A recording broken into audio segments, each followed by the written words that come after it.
Hey everyone, we'll be starting shortly. Getting everything set up and then we should be good to go.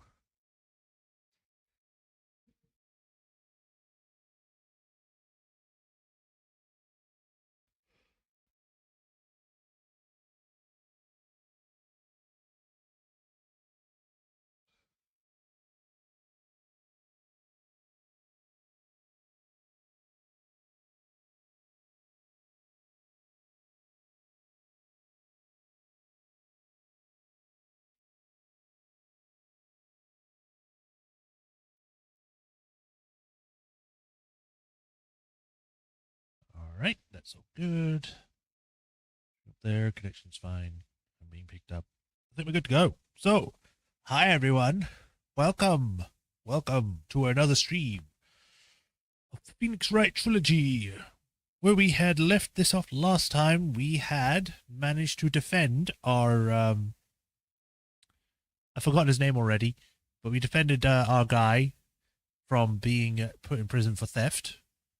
And now we have to defend him from being called a murderer, because apparently there was another crime being caught, another crime being perpetrated at a security firm where the boss of that security firm was murdered and stuffed inside a safe, and no one found him until the safe was opened. So that was great.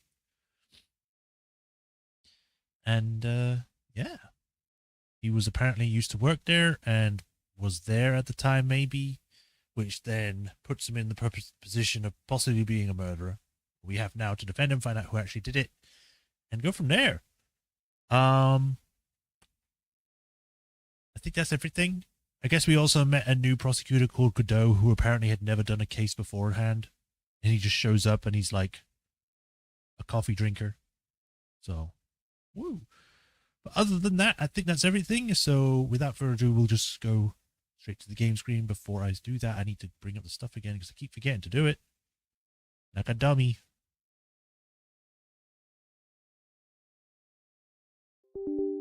There we go.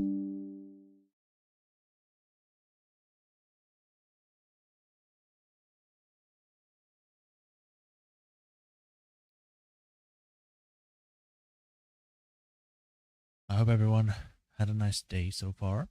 Mine's alright. I think I slept kind of weird or something because I'm in a weird position right now. I feel tired, but also rested. Weird. We'll see how today goes though. Showing on there. Sounds picked up. I think we're good. Alright, continue. I need to remember everyone's voices again. Right, so, if I remember correctly, we're investigating the area for clues still. She had a thing with the sacred urn. I'm doing this just so I can remember it.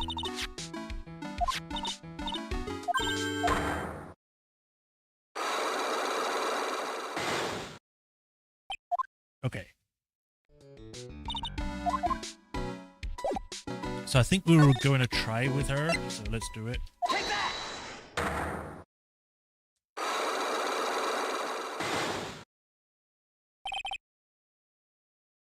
The sacred urn. Miss Andrews, do you know anything about the sacred urn? Do I know anything? I'm in charge of the entire exhibit. The urn that was submitted before the court today. It's obviously not the same urn as before. Well, that's true. Maybe it isn't the same. Maybe it could be a fake. A fake? You're the one who said it wasn't the same, so that's the most obvious explanation. Do you have any evidence that the urn was submitted the trial was genuine? Ah, yes, I remember now.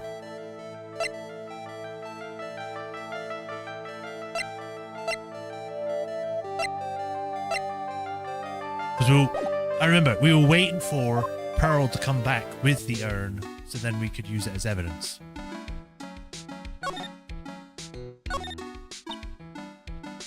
This is the camera and computer detective Atme set up, huh? That's what he said, and yet he still let it take a picture of him. I guess he's not as smart as he pretends to be. The camera belonged to Lordly Taylor, so he knew he couldn't tamper with it. So then why would Master Mask, allow that to happen?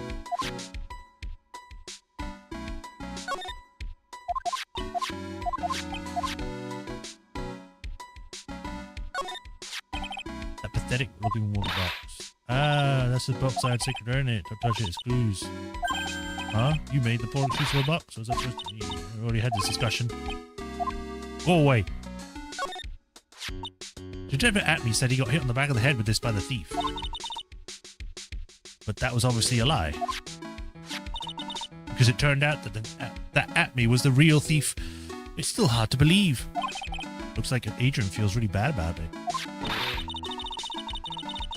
I'm going to take full responsibility and fix that sword myself. I know I don't look it, but I have complete confidence that I can fix it right up. And I promise I'll fix it so you'd never know it was bent in the first place. Please, be gentle with it. Ends up bending it by pure strength alone back into position. Looks like the door to the actual storeroom. I see lots of big boxes and stuff back there. I guess that's where they keep the Sacred Urn. Remember, Miss Andrew said we're not allowed in there. Looks like to me it was like been dry for several days. There's something suspicious about this paint mark. The bottom left part of it is shaped oddly and it's shocking pink. I don't see how the colour of the paint is any way important. The statue wasn't where it was when it... The statue wasn't where it is now when the first came here, right? Why am I seeing like dots? I'm not sure. Like, I'm seeing spots in my vision, which is weird. It's not like floaties, it's like just random parts of my sight. Ugh. It just needs to be rubbed. Now then, we first came here, right? Yeah, it was right next to the door, wasn't it? Well, if someone moved it, it probably was Master Mask. Maybe he didn't like being watched by Mystic Amy while he stole the urn. Hey, cut it out. You give me the creeps with that kind of talk.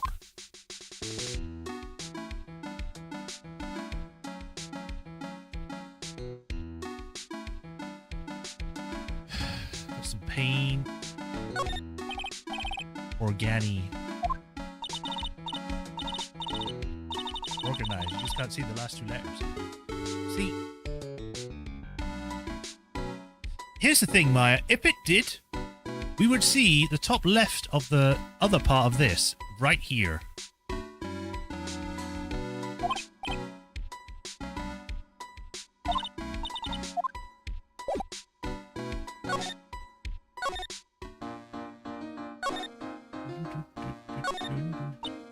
On screen increasing range. I can't read what it says on it.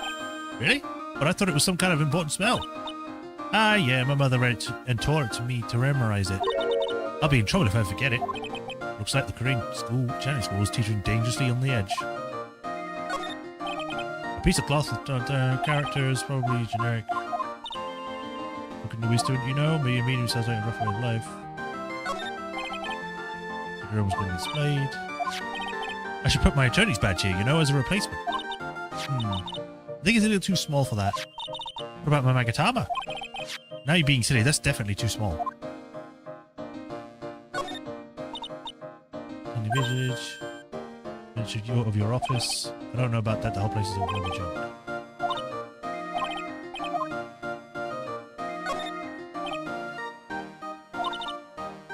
Treasure exhibit. Yeah, I guess so. So all it takes to be a treasure is age? No wonder nobody likes museums. Yeah. Alright, maybe the detective agency? Oh, this place literally is crawling with the clops. What did you expect now that they know that he was actually Master Mask? This must be incredibly embarrassing for them, don't you think? Yeah, I guess they're trying to make up for it by tearing the place apart. Hey, I just noticed. Gumshoe is nowhere to be seen. Well, he is a homicide detective. He's probably working on the murder case. But wasn't he in charge of the Master Mask investigation all the way up till yesterday? Yeah, a murder case is a lot more exciting, isn't it? He'd say something like, "There's nothing like a good murder case, pal." Points quality of the impression, but I'm not sure Gumshoe has bloodlust, Meyer.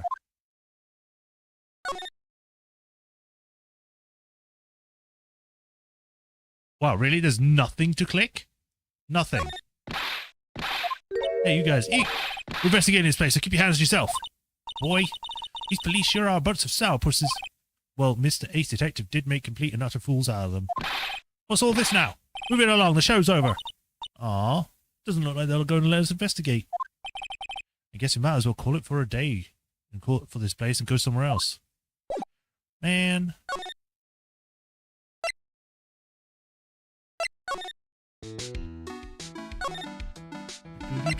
Detention center? No. The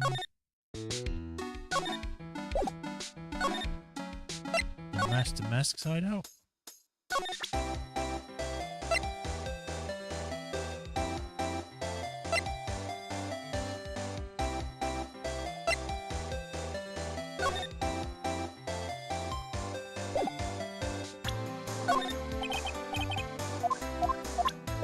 Oops.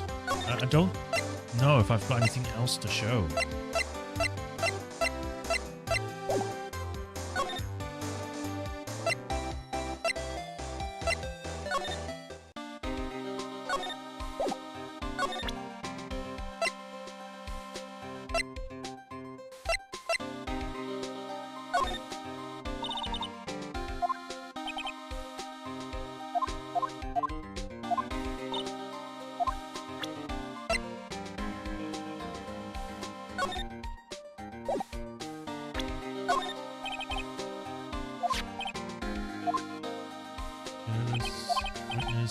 Already talked to him about this, I think.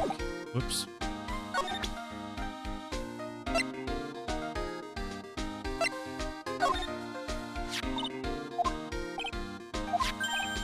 Show that.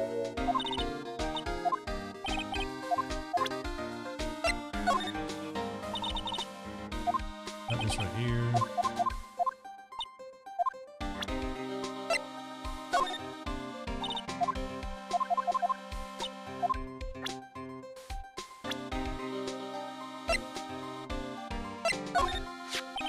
The guy's a real puzzle if you ask me. And maybe I should be asking you, do you know something about him? What about I know something? Well, it sure sounded like the two of you knew each other from the way he acted today. It's Mr. Godot that acts like he knows Nick, not the other way around. Exactly, you'd think I remember someone like him. I still say the whole thing's a bit suspect. Lieutenant Gumshoe, tell us more about Shane Blowhard, whatever. Bluebard. That's Kane Bullard, not Shane Bluebard, pal. Oh yeah, the victim in this case just doesn't make much of an impression on me. Well, you were the victim up until Mr. Bullard was found dead. Yeah, and his body wasn't discovered until this morning. Anyway, we don't have enough information yet. Can you help us out? Sorry, I'm actually a little confused myself. For some reason, I'm just blabbing like an idiot right now. It's like someone wrote me to be that way. Hey, Sean. We've just started, I think. It's only been about 14 minutes. You haven't missed much. We haven't really discovered anything new yet. Just blabbing like an idiot right now. Okay, Nick. Now it's our chance to get more info about the victim, so hurry up and ask. Oh, okay. Can you tell us some more about Mr. Bullard? He's the CEO of KB Security, right? What kind of company is it anyway? Well, the company basically sends security teams out to the buildings to guard them. Mr. Bullard must have had the chance to learn a lot of secrets doing that kind of work. Oh, and I don't know how to put this, but the guy was kind of a money grubber. Really? Me too, I just love money, I can't get enough. Please stop leaning in towards me like that, you're not getting my wallet. Anyway, looks like he did some pretty shifty stuff to earn his millions. Oh, that's my problem. I need to be shiftier. There we go already. Apparently he was involved in selling trade secrets between rival companies. Ooh, that's pretty dirty and underhanded. Yeah, oh, KB Security used to head security operations against Master Mask. What, really? Yeah, and after screwing up so many times, the company's reputation really took a nosedive. So it really was Bullard who sent Ron to blackmail the letter, huh? What? Ron the blackmail letter.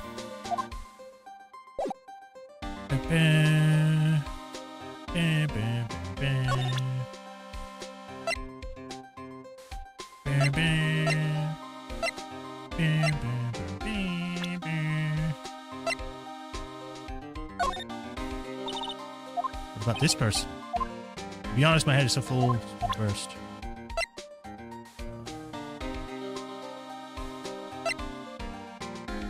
I kind of feel sorry for him. He's kind of a sad young guy. Yeah, and he seems to have a habit of always getting arrested prematurely. Well, it's all just my personal opinion, but I think the police should have investigated this whole thing more carefully. But weren't you the one that arrested him with a giant goofy smile on your face? Come on, we don't have time to start with that. Let's just leave it alone.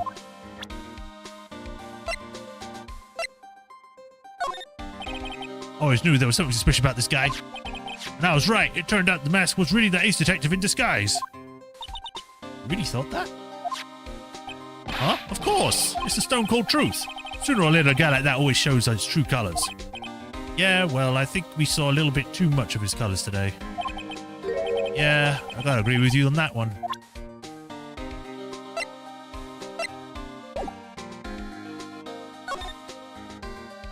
Maybe there's more I can do with Larry.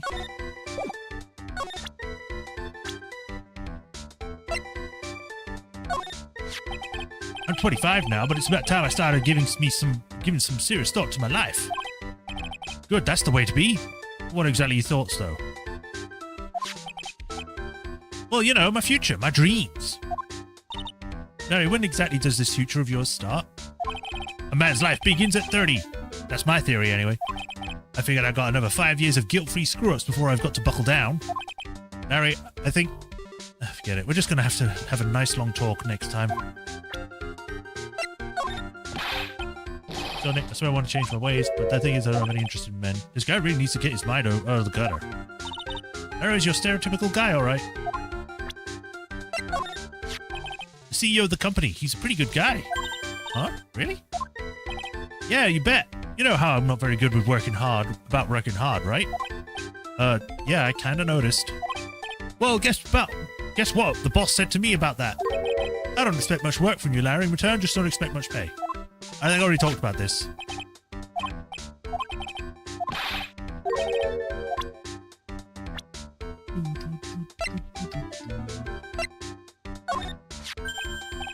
Ah, that's the wallet I found. You found it when you snuck out of work to get sucked in the kisser, right?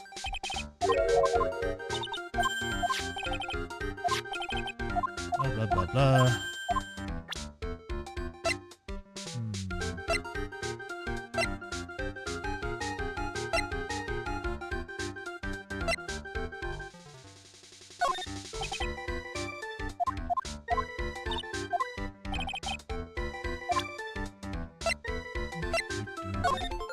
You already talked about this.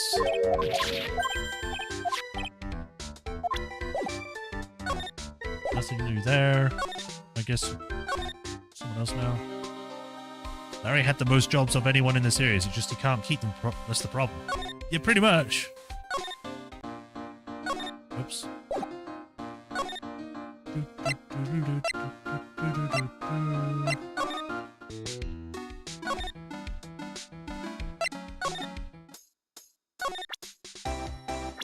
Maybe she knows something about this guy. Oh, I know him. He's Ronnie's boss, the CEO guy. Well, now he's an ex-boss. Someone killed him last night. Naturally, I know that. He was a pretty sly man, let me tell you. Oh, really? You bet he was. He made my Ronnie chief of one of them security teams. But that was just so he could work him like a slave. Did Mr. Delight ever have a problem with Mr. Bullard himself? Even if he did, you think he should ever tell you about it? Well, Ronnie isn't the type to complain about that kind of thing. I tried to get him to talk to me about work, but he never would. Grr, I don't like this man one bit. He's had it in for my Ronnie from the very beginning. It's his fault that Ronnie's under suspicion of committing murder. Plus, he lobbed a coffee grenade at me. You look pretty silly wearing that mug on your head like a birthday hat. Oh, I know. We can get him back tomorrow by returning fire with a milk grenade. Oh, this is the guy who delivered Ronnie's wallet. He's got some issues, doesn't he? Huh? Let's just say his flirting style is pretty obvious. Pretty stale, too, actually. It's pretty sad when the only thing you remember about a man are his lame pickup lines. What's even more sad is said man probably believes in those like they're his lifelines. Looks like he blew it again, huh? Do you know this woman? I don't know who that is. Get him out of my face. I'll never forgive this man. He tried to pin his own crimes on my Ronnie. I don't blame you. All criminals are the same. They're nothing but filthy, sneaking liars. I hate the guts. Ooh, okay, I think I get it. And I think I can see why Ron didn't tell her how he's earning that money. I know he doesn't look it, but he can really get things done when he puts his mind to it. I think I already had this discussion. First time I lived him, he saved my life. Nothing here.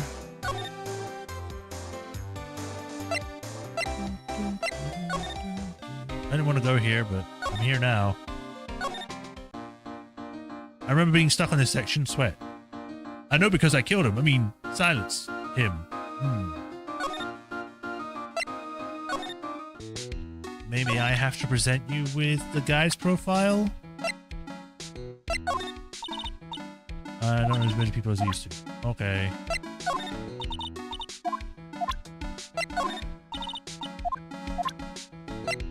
Tell me about someone.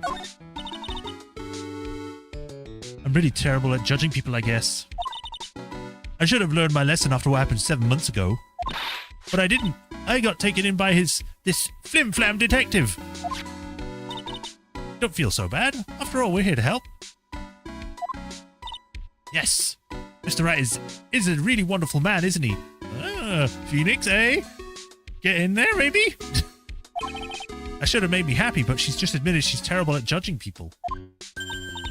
Oh, come on. I can tell you're happy anyway.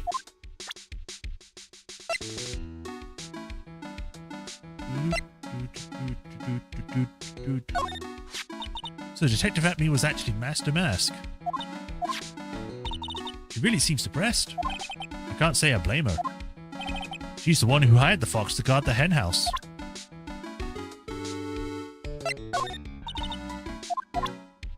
What about Pearl?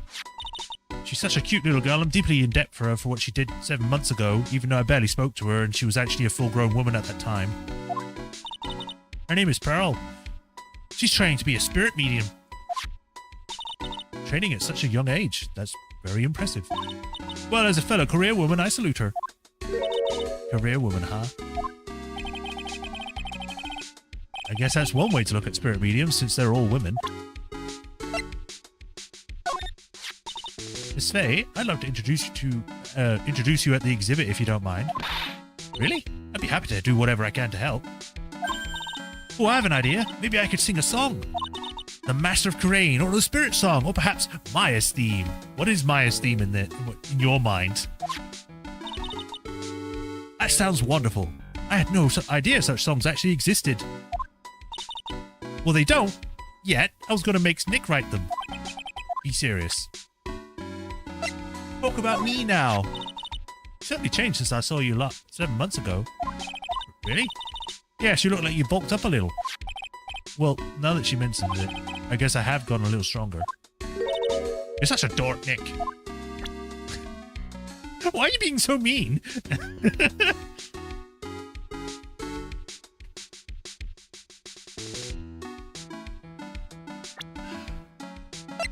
So I'm not really sure where am I supposed to go now.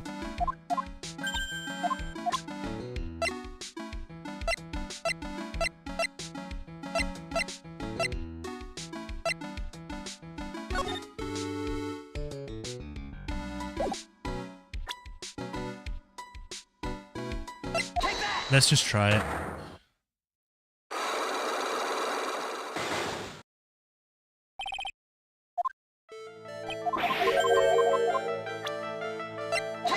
No.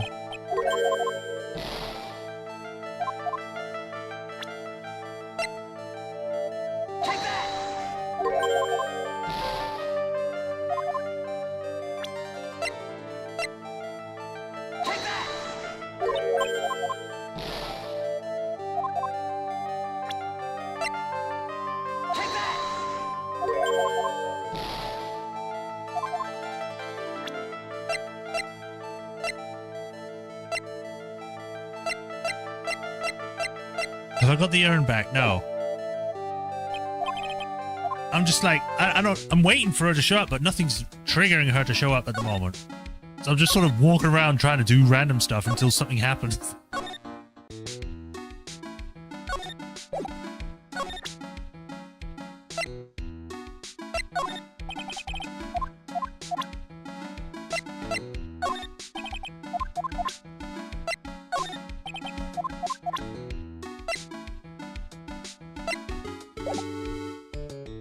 Maybe I should show more people the article.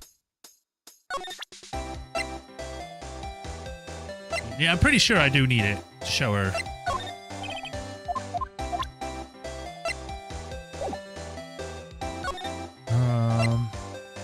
There's no one at the detective agency that I can talk to. I can't examine anything there.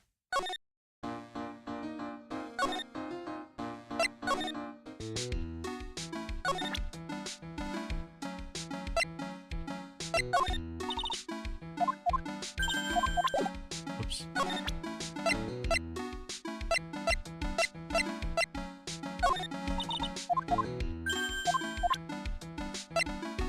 What'd you know about this button?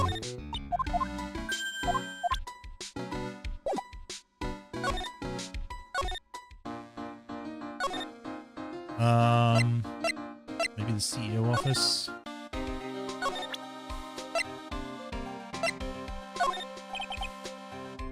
I messaged him. We already talked about this though, so I don't know why we need to show him again. What about the sword? Doesn't hit the back of the head after all. That's right, because he was the real thief. He wanted it to look like he was knocked out. So he bent it on purpose. I'd stake my reputation on it. Grr, what kind of creep would ruin an antique for that?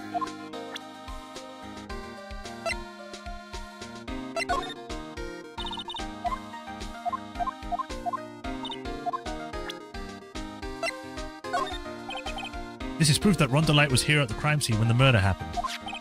His wallet and his keycard, huh? I think we need to ask Mr. DeLite some more about those two things. It's too bad I can't because he's being interrogated right now.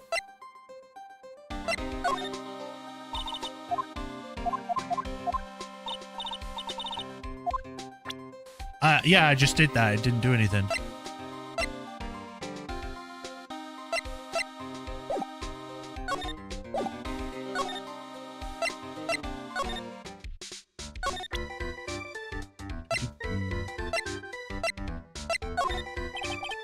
This is one of Korean's greatest treasures. I used to have zero interest in all this old junky stuff.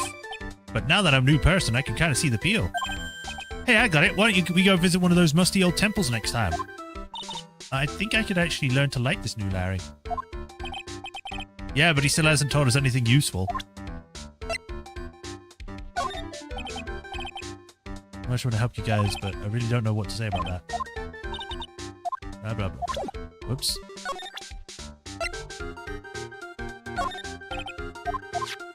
But I'm no thief. I would never wear a goofy getup like that. Nobody ever accused you of being a thief? It's too much work for me making plans, writing calling cards, etc., etc. I'd rather just pull a dine and dash at a burger joint. Burgers? I love burgers too. Really? Well, how about it? Want to go on a burger date tonight?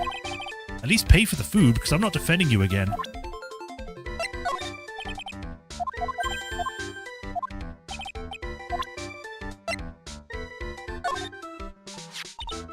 So what about this? Huh? Maya, you shouldn't have a love letter for me? Huh? No, sorry, this is a blackmail letter. What? How do you know about that, Maya? Huh? How much is Alexis demanding this time? Huh? Who is this Alexis? Didn't we show him the letter yesterday too? I'm pretty sure we did.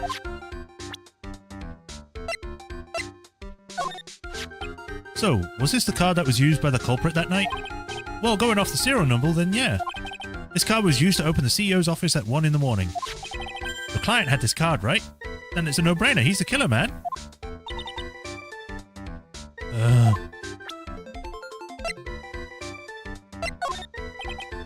I think you know how much one of you guys, but I don't know about that.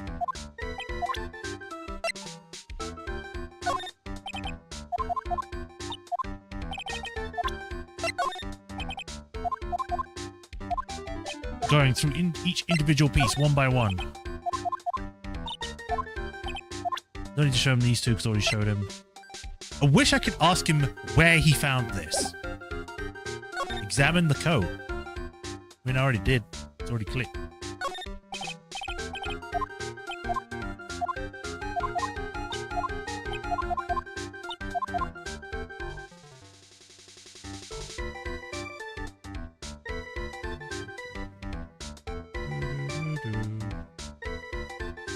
Nothing else here to really show.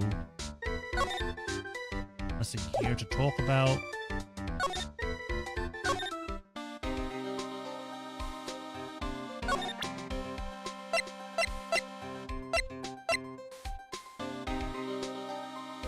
Represent everything until the plot moves on. Yeah, pretty much. About this blackmail letter. Yeah, I've been thinking a lot about it too, pal. Why would Kane Bullard have been blackmailing Ron DeLite anyway?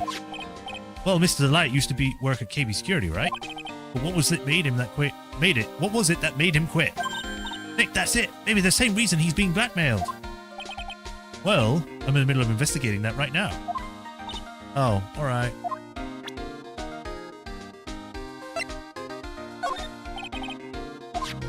Wallet and key card. Damn it, I hate it does that.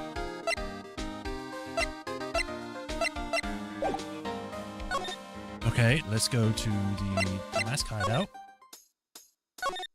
Nothing to talk for her. But if I examine everything again, maybe I missed something. Bunch of stuff. Investigate this place. Police took a look at all that, you know. Really? Did they say anything? They said it wasn't really important. Oh, don't worry about it, Nicky boy. After all, Ronnie is just an amateur. Amateur or not, this is cool. Knuckle bomber? How cool is that? Balloon, air balloon. Wow, there's no fooling you.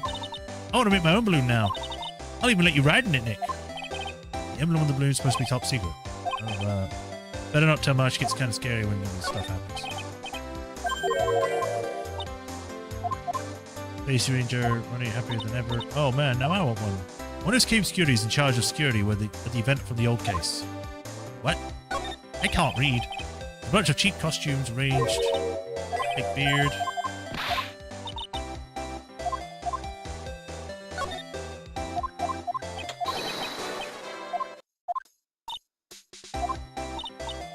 And laughing isn't as easy as it sounds. The harder you try, the more fake it sounds. Yeah, Mr. Light really does work hard in his craft now. Torpedo. Random books with shields on them.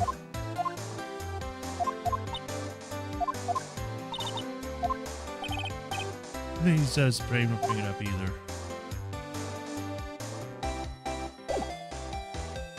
Alright, time to present you a bunch of stuff until you tell me something. So what do you know about this? No, you can't show her that, Nick. That emblem is top secret, don't you remember? No, it's not top secret anymore. But the way she just said top secret was a worse giveaway than what I said.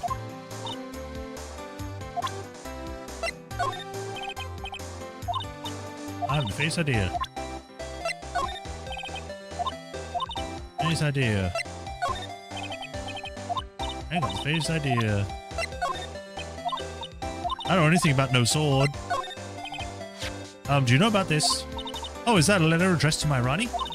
Sorry, but I hate it when people poke their noses in other people's business. Looks like Mr. Light doesn't know about it. Which means she has no idea that her husband was being blackmailed. That's Ronnie's wallet. It was found at KB Security the night of the murder. Ronnie and I went out to dinner early that evening. I'm sure he had his wallet with him then. So it's true then, he must have dropped it at the crime scene.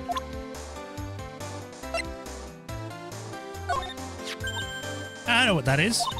That's one of those key cards from Ronnie's company. Come to think of it, it's been a long time since I've seen one. It's probably because Ron doesn't work there anymore. This is Master Mask, huh? I wonder what kind of house he lives in. Who knows? Maybe it's exactly like this house. You're so funny, Dickie boy. But if it was a famous thief, I'd live in a great big gorgeous mansion. I'll be sure to tell that to your husband.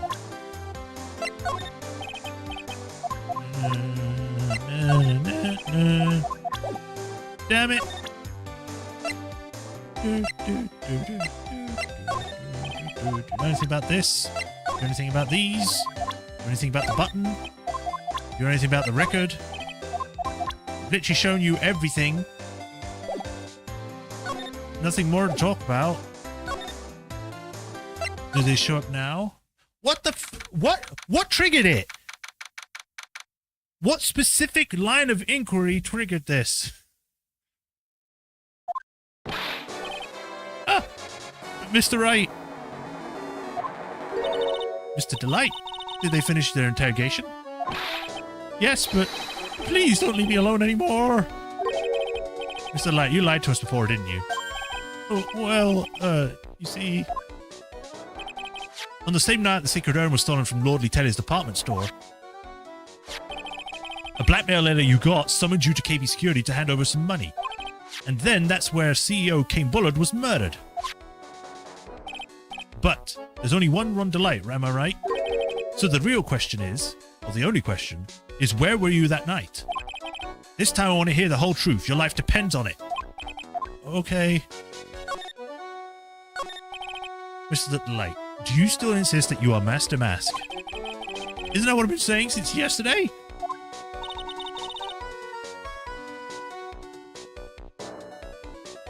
That was a quick response. Tell me about it. To be honest, it's starting to get irritating. But listen, Mr. Delight. At the trial today, we've learned the true identity of the thief, didn't we? Hee-ha-hoo-hee-ha-hoo-ha.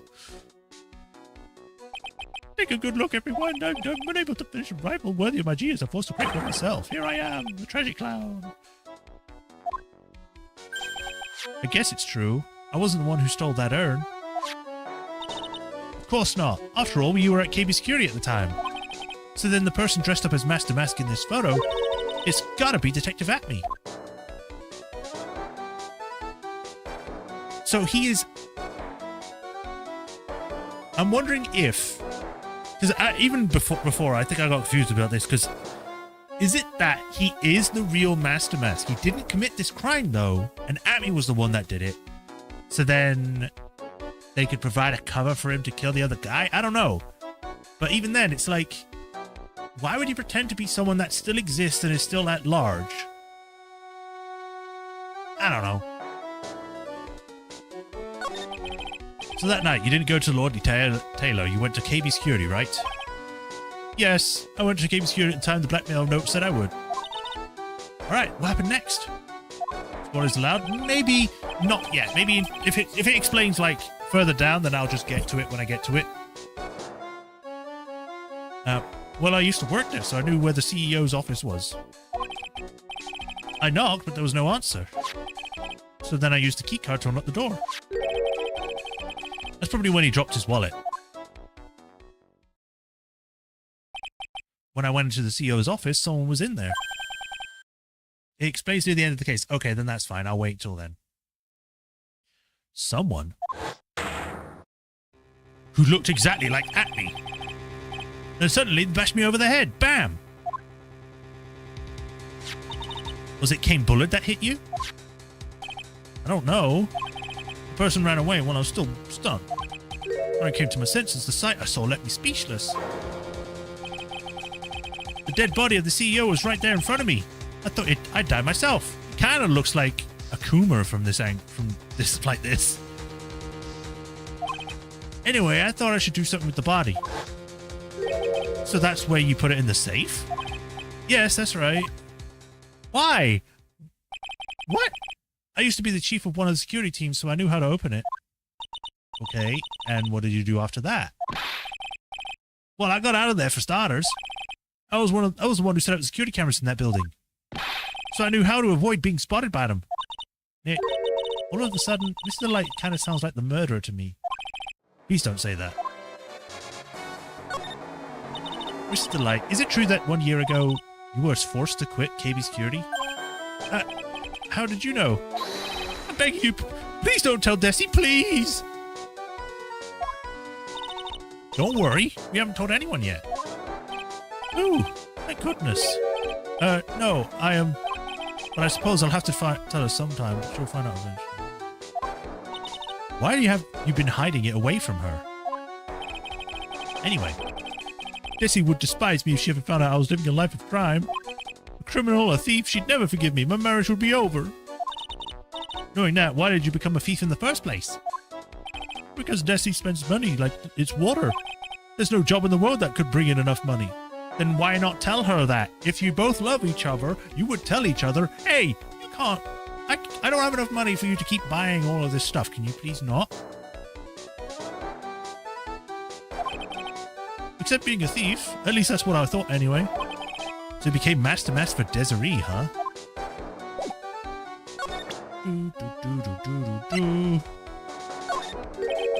That's kind of strange. What is? Up until now, Master Mask has gone after famous works of art or treasures. Why did he suddenly decide to steal this plain-looking urn that nobody would want? Make it sound like you had nothing to do with the theft. Well, it wasn't me that chose to steal this urn. This calling card, did you send this? No, that is, I don't know anything about that. I mean, I had other plans that night already. That's true, he did get that blackmail letter after all. What about Detective Atney? Could he be the one that sent it? Looks that way. I can't think of anyone else. Yeah, that night, because of the letter, I had no choice but to go to KB Security. Oh, this is cool. I'm really into this kind of stuff. Oh yeah? It's one of our most valuable treasures. If I ever get out of here, me and Desi will go to Lordy Taylor to check out the whole treasures of Coraine exhibit. Okay, I guess. Just promise me you won't steal anything, okay? Oh, don't worry. We'd be going when I'm not on the job as Master Mask. Well, that's reassuring. What do you think about this? I don't really think I can help you with that. No, that's not it. It's just that thing is I don't really know if I can say what I don't really catch that. Don't worry, you didn't miss anything. Why does Luke Atney remind me of Spanton from Deltarune? Because they're the same character. I don't know. I think it's just the designs are similar. They both have big noses and like pointy aspects, I guess is the right word to describe it. This photo, this has got to be the real Master Mask. I'm sure it is. I know Master Mask when I see him. Yes, but this isn't you, right, Delight? Well, no, I was at KB Security then. So then, I guess it really was at me. Treasure. I'll go by the exhibit. So, was this blackmail letter written by the KB Security CEO, Kane Bullard? I think so. Probably. You can only get into the CEO's office if you have a key card. And the blackmail letter said to meet at KB Security. Guess no one other than Mr. Bullard could have written that letter then. I was at KB Security around 1 o'clock that night. Took my wallet to open the door with a key card. So that is when you dropped it? I'm sorry, I should have told you the truth earlier. What are you still doing with this key card anyway? Didn't you return it when you left your job at KB Security? Of course I returned it, don't be silly. But it got sent back to me along with the blackmail letter. With the blackmail letter? Yes, it said, use this to enter the CEO's office. Oh, I didn't know that Master Mask had become so famous. Yeah, I'd actually bought this publicity photo. Really? Well, I'd be happy to sign it if you like. I even had behind bars. Yes, please, please. Looks like Ron had totally forgotten about what happened at the trial today. That he was declared not guilty of being Master Mask. What do you think about this? Oh, I don't think I can help you with that.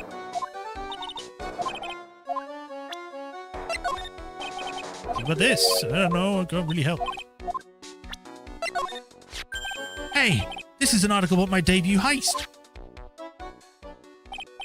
Boy, that was a tough one. Before I knew it, they were hot my trail. But Master Mask, he must have gotten away, right? It says in the article that he disappeared. That's right, I got a sudden burst of inspiration. I hid my Master Mask costume in a nearby plastic bucket. And then I quickly changed into my security guard uniform. Pretty clever, eh? Wow, awesome. Hey, hold the phone. Regarding this photo, is this you, Mr. Delight? That's right. Nice trick if I do say so myself. Nice and easy to figure out. Even pros could see through that in a heartbeat. Wouldn't you wipe the car when you fire an employee? Maybe, unless you're blackmailing them, I guess. Newspaper clipping updated in the court record. Guardian photo is Ron DeLite. But as you might expect, Detective Atme found the disguise. He truly deserves the title of Ace Detective. Detective Atme found the Master Mask disguise? That's interesting. Yes, and I heard that he brought it home with him. So that's it. That's when Atme got his hands on this. Thanks to that, I got the chance to remake my costume. That must have been really time-consuming, huh? Yes, it took quite a while to complete. Anyway, a few days after that, I received the first of the blackmail letters. The blackmail letters? You got them when? Tell me more, now! Hey, calm down. Don't get so worked up. Certainly, serious soon. Song.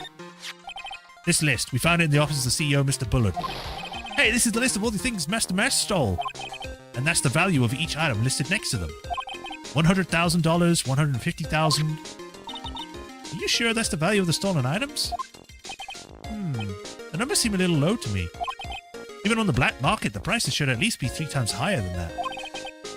I guess he knows about that stuff because he used to be a security guard. That's the emergency buzzer for the CEO's office. Don't press it. It makes a terrible racket. Sorry, I just love making a lot of noise. Does this buzzer have something to do with this case? Well, at this point, I don't really know yet. After all, there were no prints on it or anything else for that matter. The buzzer went off just around the same time that Bullard was killed. Oh, that's scary. You know anything about that, Mr. DeLite? Sorry, I'm afraid not. Oh, why am I not surprised by how clueless he is anymore? Hey, Phoenix, be nice. He's going through a lot. Anything about this guy? I don't really think I can help you with that. I don't know who he is. Is his name Robert? Isn't he great? I wish I could be half as cool as him. Besides, he's the only one that really believed me when I said I was a thief. Hey, hang on a second. This is the guy that had you arrested for murder. Well, I still don't think that makes him a bad person. What in the world do you think would you see in this coffee-crazed prosecutor? I think the only reason why Phoenix doesn't like him is because he got coffee thrown at him. Mr. Bullard, my old boss. So sad. Do you have any idea what might have happened? Was there anyone that might have wanted him dead? Oh yeah, sure. Mr. Bullard was the type of guy who made lots of enemies. He did lots of threatening things to people. Wait, do you mean he scared people or that he threatened them with blackmail? Well, I guess they're kind of the same thing, right?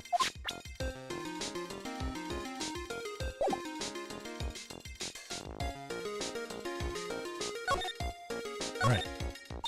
This blackmail letter is the first one you've got? No, of course not. But this is the first one that ever called me out to a specific location. So did you start receiving the blackmail letters after this incident? Yes, just a few days after the Tear of Amanon case. That first letter, it said, I know you did it. Someone found out about your true identity just like that? It's not easy being a master thief, you know. I've got proof that it was you, so give it up, it went on to say. So in the end, I had to give up the treasure I went through all that trouble to steal. Is that right? Hey, hang on a second. What do you mean you had to give it up? Oh, don't worry. After I put the jewel in the safe deposit box the letter specified, someone sent me 10K. No one said anything about me being worried, you know. After that, I started getting the plans in the mail. Plans? Oh, it's up the top for some reason. What are these plans you're talking about? There are instructions on how to steal a crown or a painting or some other rare treasure. They showed security blind spots, escape routes, and even suggested training methods. So you mean the one who planned the heist wasn't you? No, it wasn't. I only planned the very first one. After that, I received plans for some very kind person. Incredibly detailed plans. Sounds like Mr. DeLite is thankful to the person that was blackmailing him. So Ron DeLite was Master Mask after all? But someone else is behind the thefts. Someone who planned them all out in detail. All I had to do was deposit the treasures I stole in the safe deposit box. Then I just waited for the cash to come in the mail. Did you try not to look gleeful about it?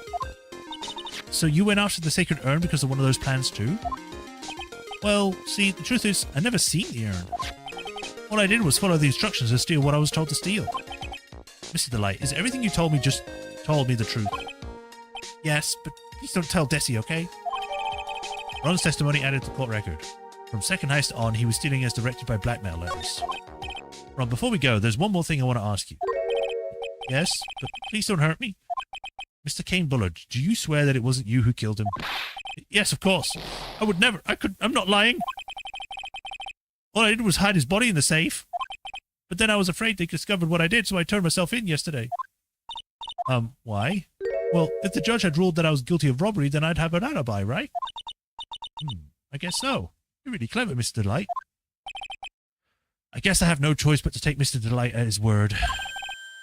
Mystic Maya. Hey, Pearly. I'm back. Hey, Pearls. So you've been up to this whole time. The sacred urn, Mr. Nick. Looks like it's back to Crane Village to have it examined. Or I took it back. And what did you find out? Well, there's no need to worry. They said it was the real urn. Whew. That's a relief. I was really worried. But there's one small problem. These cute little pink splotches, they said that it's paint and that they were put on the urn recently. Why are we talking about the pink splotches again? What's the big deal? What's the big deal? We've got to find out how they got there. That's the big deal. Yeah, Mr. Nick. We've got to find out how they got there. Okay. We'll find out how they got there. Please don't forget about me. But it's the genuine article. Beep boop. Beep beep boop beep boo. Beep beep boop beep boop. It's kind of strange. What is? Up until now, Master Master's gone after famous works of art and treasures, but why did he suddenly decide to plain looking urn? Blah blah blah. We'll discussion. Alright, well bye. Well, now we have this. Now we can speak to Adrian.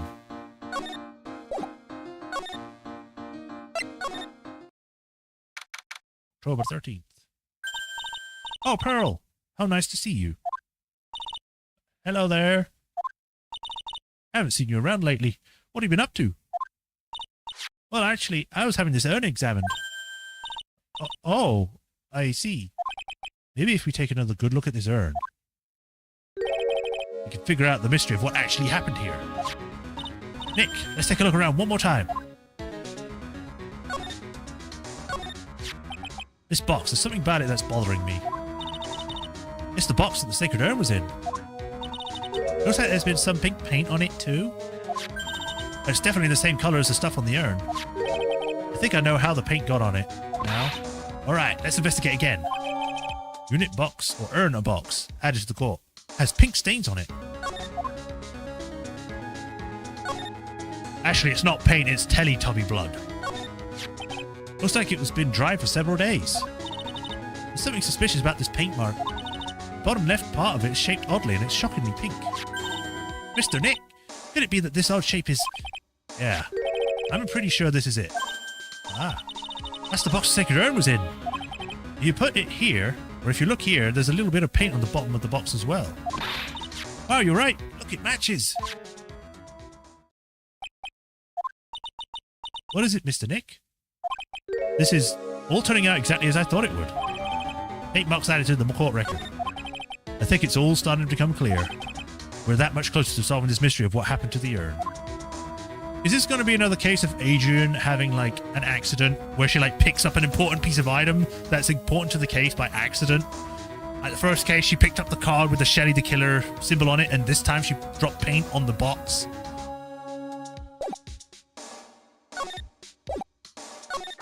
Alright. Take that! Give me the information I seek, woman!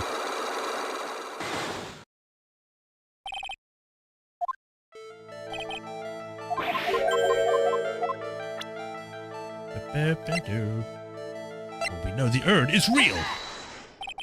Sorry to break it to you, but the urn is the genuine article. I don't know why I said it like that, but yeah.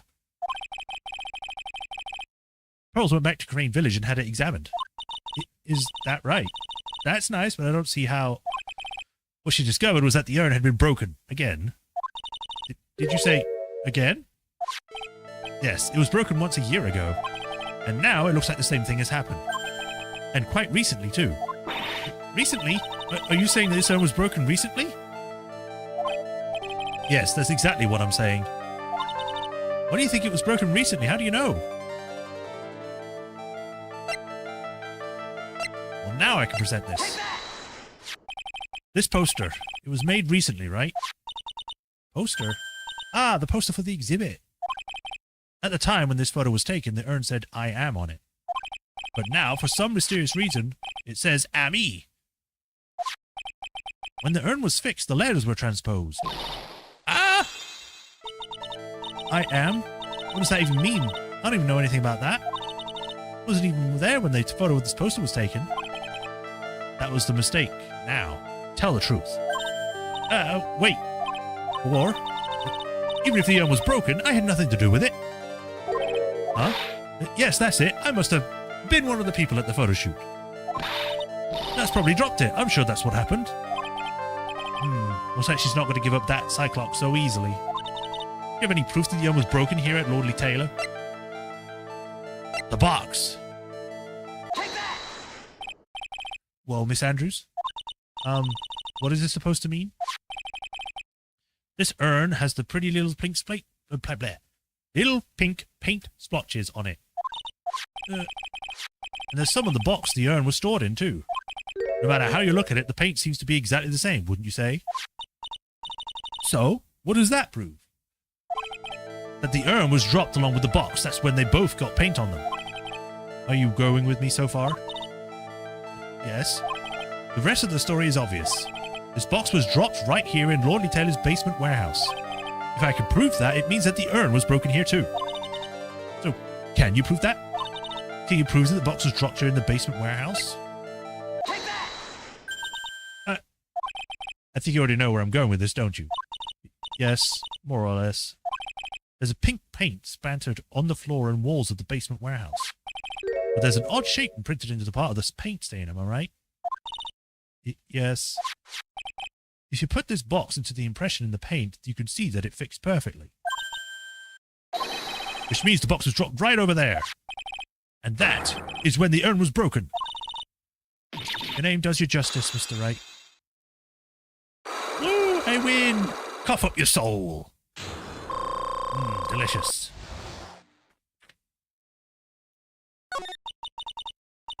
I'm so sorry. I was the one who broke the urn. Boy, does that make me feel some sort of evil school teacher. I'm a terrible person. Not only did I break it, but I tried to hide what I did. Well, that's not so hard to understand, is it, Pearly? No, not at all. I know just how she feels. It happened about 2 weeks ago. Just after the poster was taken on the same day the urn arrived here. I thought I'd put it away down here for safekeeping. I was carrying it in the box. When I tripped on a paint can and lost my balance. The box I was carrying crashed to the ground. I heard a terrible noise and I thought my heart was going to stop. Fearing the worst, I opened the lid in the box, and that's when it happened. Oh my god. The broken pieces of the urn fell out of the box and landed right in the paint. I was in shock. And then a huge scream. God, she's such a klutz. I love her.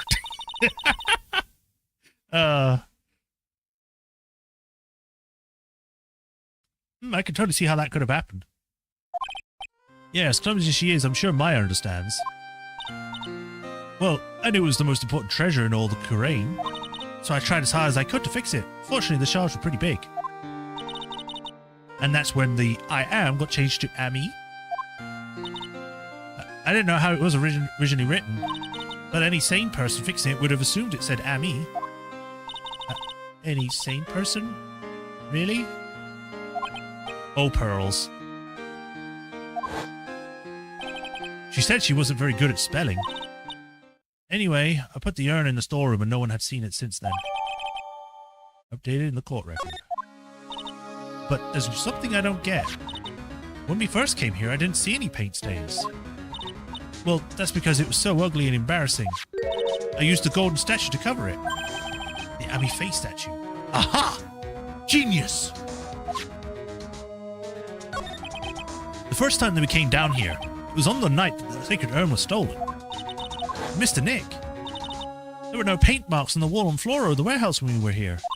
Well, there's a good reason for that. On the day of the crime around noon, that golden statue just happened to arrive from the mountain training hall. And I realized the statue could be the perfect size for covering up the paint stains. That's why I put it there when you first saw it. I see. That makes perfect sense. But there's still one thing I find strange. What is it, Pearl? The day after the urn was stolen, we came here again. At that time, the statue had been moved and the paint was clearly visible. She's right about that. Well, Miss Andrews? Huh? What? I don't know anything about that. I placed it there to cover the paint, so why would I move it again? Well, then, who was it? Who could have done it and why? On the day before the theft, the statue was definitely closer to the door. And then the next day it was moved, but why? Reface statues out of date to the record. Probably because it was moved by Look at Me when he was in the costume because the thing got caught on it.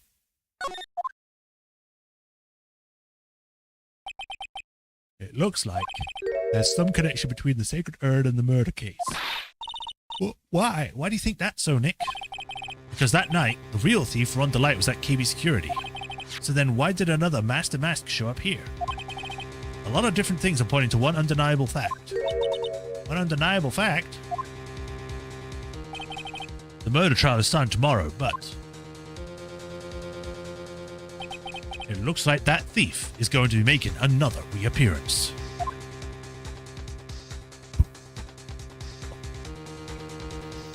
To be continued.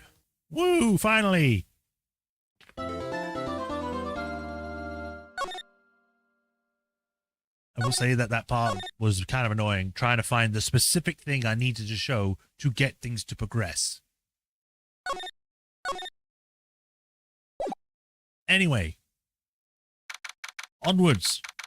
October 14th, 9:41 a.m. That would be a Saturday. Well, today's the 14th this month in real life would have been the Saturday, but this is in like past time, so it would actually be a different day. Hey, Nick.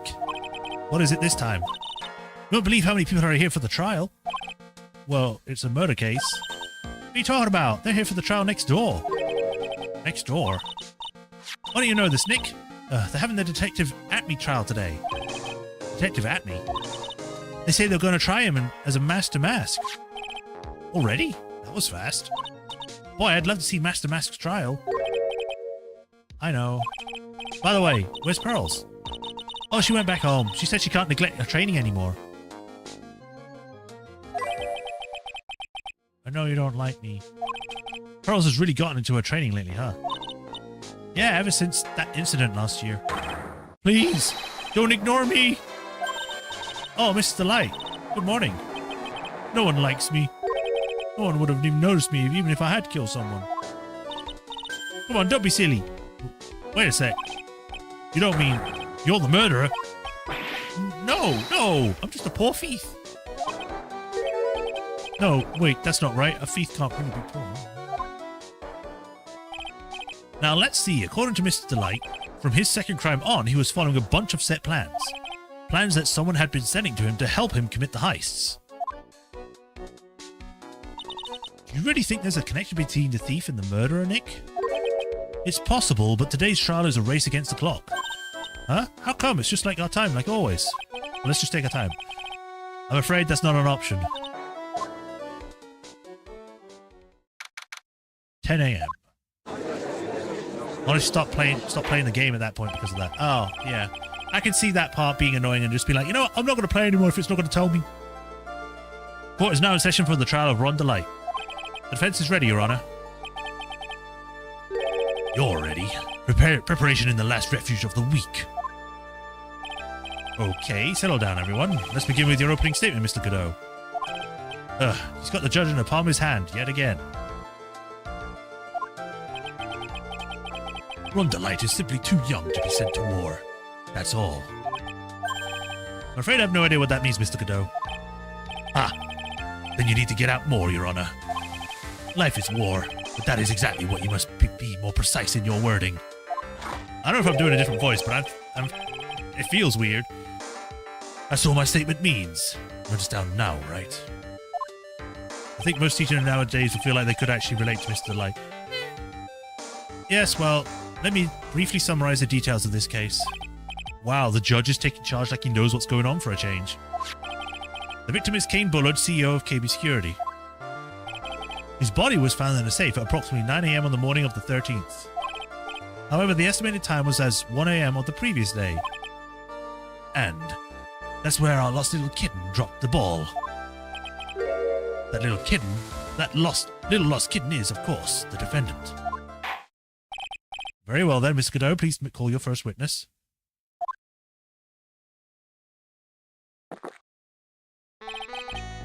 I never drink more than 17 cups of coffee during any given trial.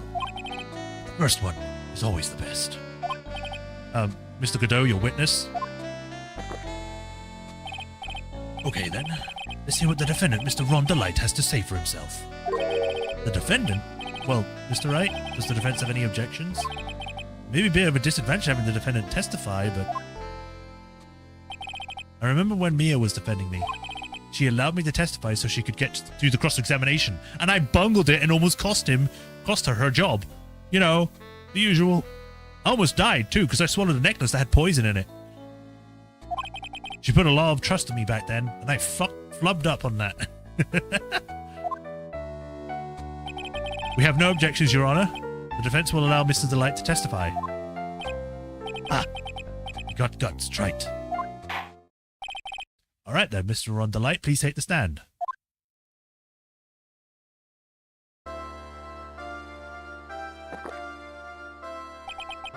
You did it, didn't you? Yes.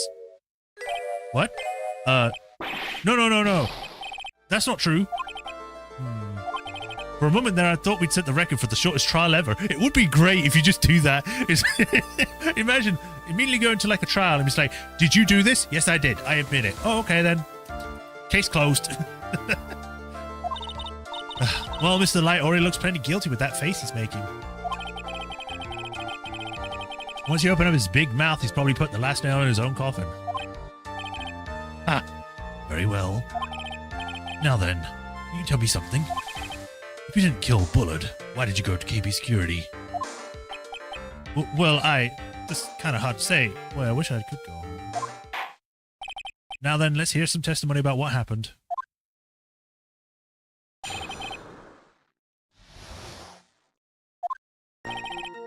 That evening around 1 a.m. I went to see Mr. Bullard in his office at KB Security. The blackmailer ordered me to go there. I've been working for KB Security until a year ago, so I knew where his office was. Well, that was a short one. Okay. 1 a.m., the exact time the murder took place. The weak get washed away by the tides of fate. The strong drink it up. Ha! It's bitter today, too. Just like my destiny. You'd never know from that frown the way he's chugging it down. Mr. Wright, your cross-examination, if you please. Phone Saul Goodman. It could happen. It could. 1 a.m., huh? You absolutely sure about that? Yeah, that's what my watch said when I went to entering the CEO's office. No. Actually, I'm not really sure. My watch was slow. My internal clock sync was also... 1 a.m. That's exactly the time the victim, Mr. Bullard, was murdered, correct? It's too late for a coffee date, that's for sure. And ordered you there? It was the first time I've ever gotten a blackmail letter that ordered me to go somewhere. Does that mean you had gotten other blackmail letters then? Oh, of course. They say... Why don't you save that for later, Mr. Light? Please don't say any more. Now, what should I do? So, what did the blackmail letter in question say? It said to bring 50,000. Money, eh? Perfect motive for committing murder. Oh, but, wait! I never intended to pay that money anyway. Oh?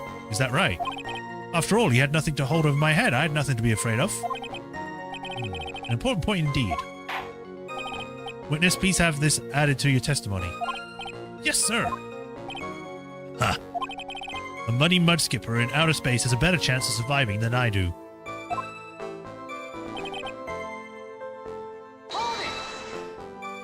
Just what were you being blackmailed about anyway? The blackmailer said if you don't want your identity revealed, correct? I'm sure it was referring to the whole master mask thing. But I wasn't worried. Mr. Bullet didn't have anything on me. He didn't? Anyway, I don't care what anyone says about me. Just as long as Desi believes in me.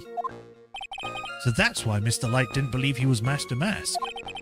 That's why I knew they were just hollow threats. Then why did you go through with them then?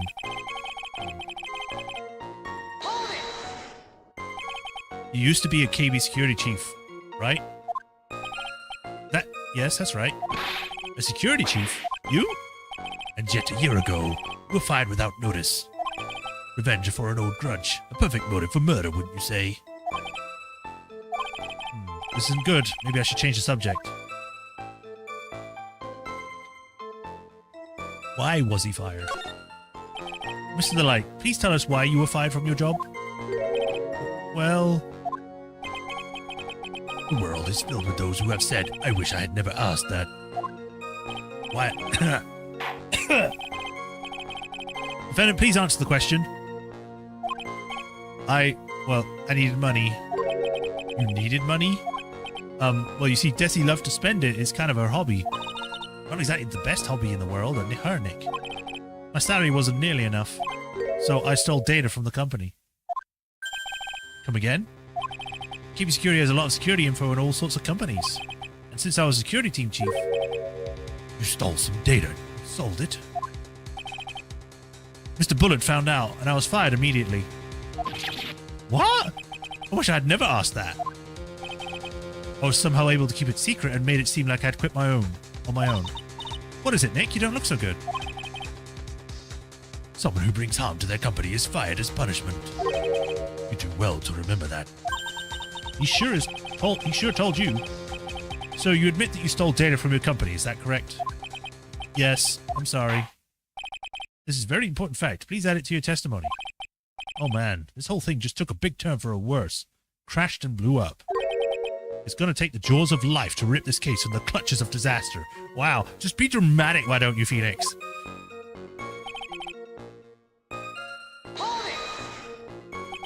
Why would you do something like that? Well, for Desi's hobby, what else? Wasting money, huh? It's not a waste! So Mr. Light doesn't know that her husband was fired, does she? So it would seem. I'm not sure what to think about couples who keep secrets like that from one another. I can't believe it. This case has gotten even Maya to think seriously about couples. Please try to stay focused, Mr. Wright. There wasn't much in his testimony, was there? Sounds like he's avoiding something. At least that's what it sounded like to me. Uh-oh. I've got a bad feeling about this. We better be careful. But if we don't find a way to make him spill the beans, we'll never get closer to the truth. Yeah.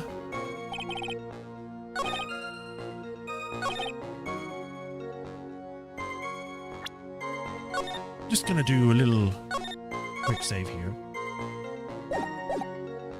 Wasn't cause me trouble or anything.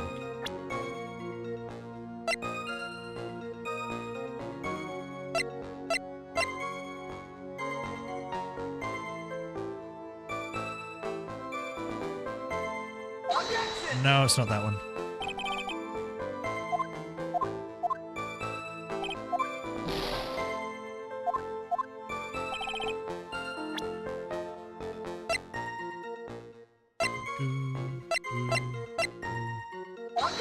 Nope, not that one either. Damn it. I don't think I have anything to show at the moment then. For that one.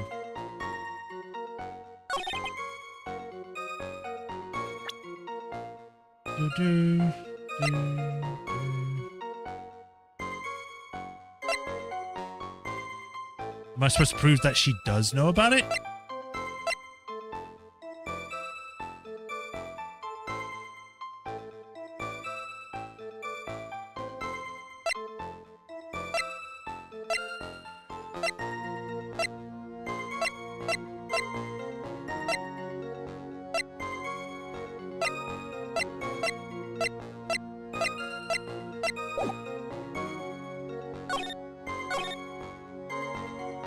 I wonder...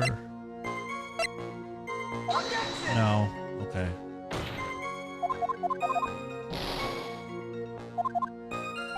Maybe it wants me to press on the other ones to get more information? Hold it!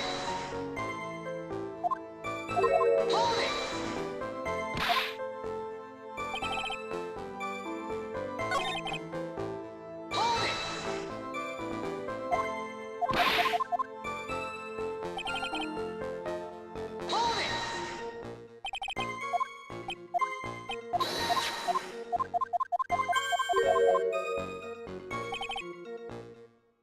Mr. Light on Noble Chris. Maybe, but...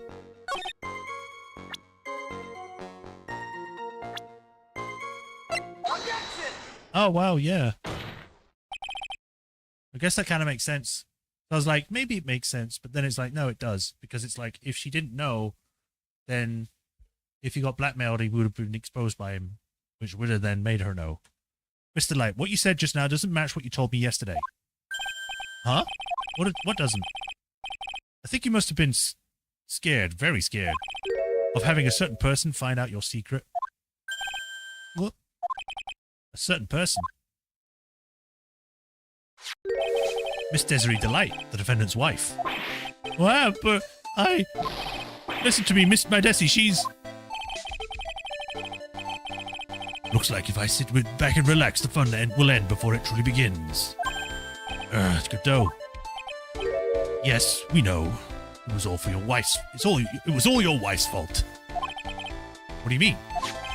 Mr. Light stole company data to pay for his wife's spending habit, for which he was fired.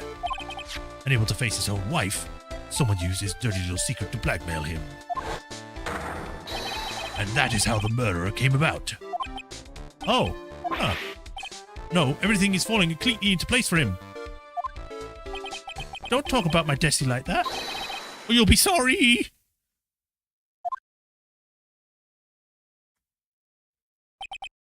Well, it seems that we have learned a great deal of things from here so far. What do you think, Nick? I didn't think it was possible to get so thoroughly whipped in just 20 minutes. Clearly, there was sufficient motive for murder. He stole data for his wife and he killed to protect his secret. A family man who cared a little bit too much. The motive is clear. Let's move on. What happened at the crime scene at 1 in the morning, Mr. Delight? Come now, tell us. We're all ears.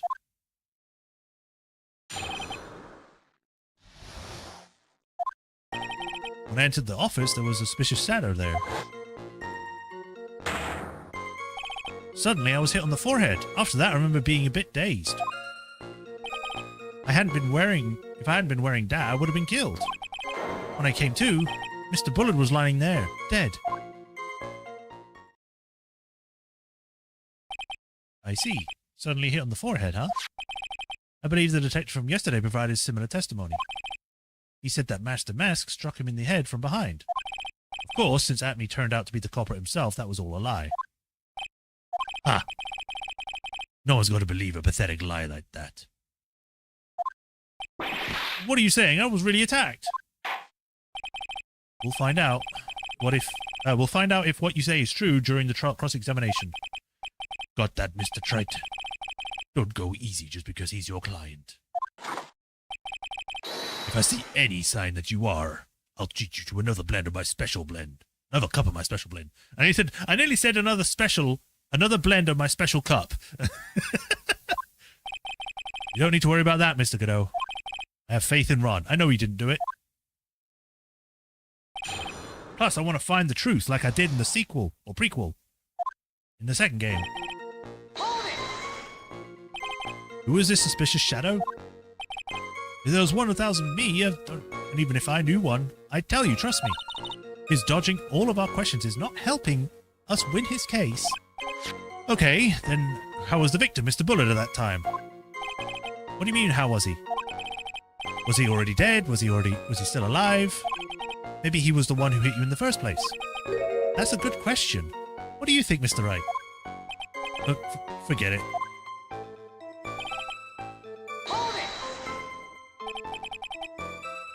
Well, to be fair, he's throwing the cup too. True. Your forehead? Yes, I was hit on the forehead as soon as I entered the room.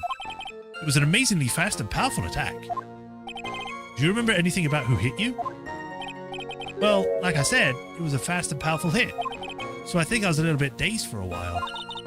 I don't think Mr. Light even grasped what you were asking. Yeah, I'd like to show him a fast and powerful attack myself.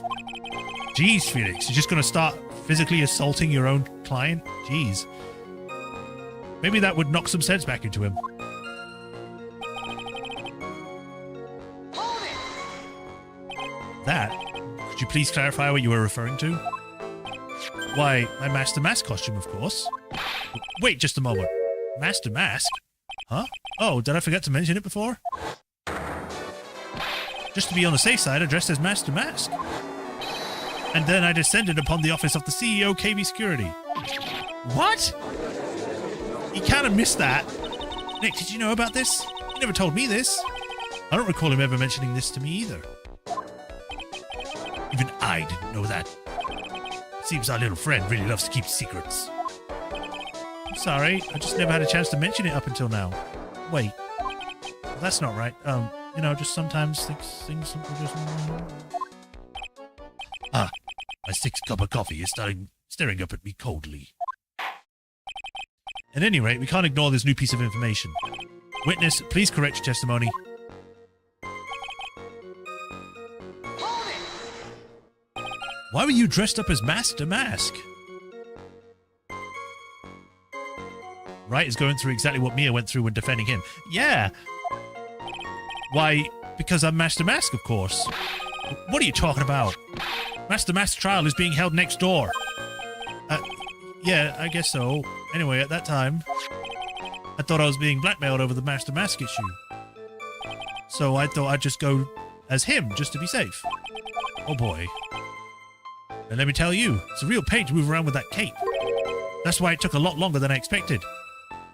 What, did your cape getting caught in things? You went in the elevator, it got stuck in the gears. You went in a car, it got stuck in the door. Caught fire when you were walking through the alley? What? Took a lot longer. What are you talking about?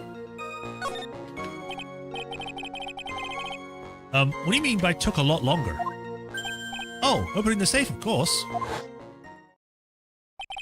My cape got caught in the safe door, you see. This all happened when I was hiding Mr. Bullard's body. What was that? Back up a second. Yes? You were the one who hid the body in the safe? Well, yeah. Inconceivable! Why? Just why? What reason could you have? What were you thinking? Capes are the worst thing to get caught on things. I mean, if you've watched The Incredibles, then yeah. Question. When does someone toss their dirty shorts in the washing machine? What?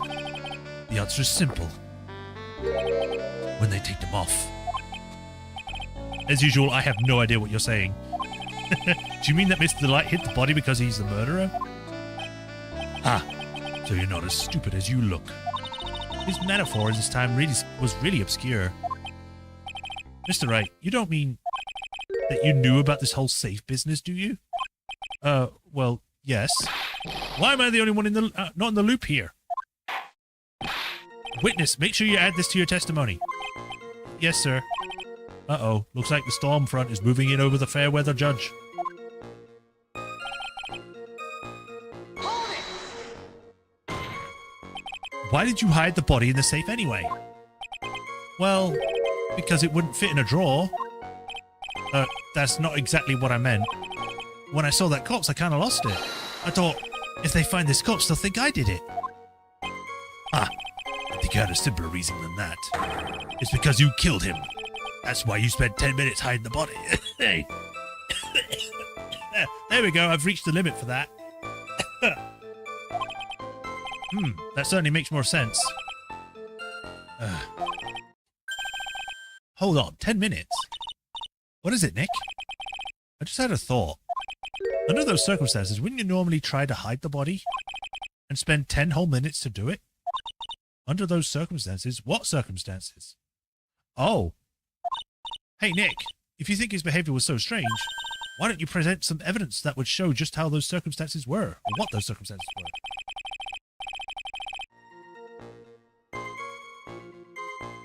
I love how His Honor is getting more bothered about being left out of the loop than at Wright for holding info. Please don't make yourself stick in doing the voice. Oh, yeah, you know, it's just, I think there's a threshold when I try to force the voice too much. It starts to, like, it makes it hard to hold it. That's it. I'll take a look at the court record and present some evidence. We heard from Mr. Light yesterday, didn't we?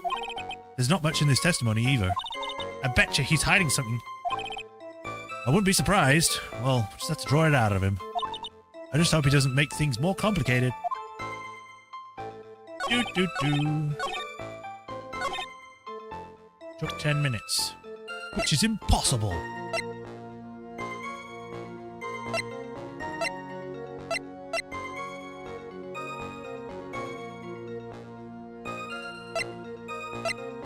Or is it impossible?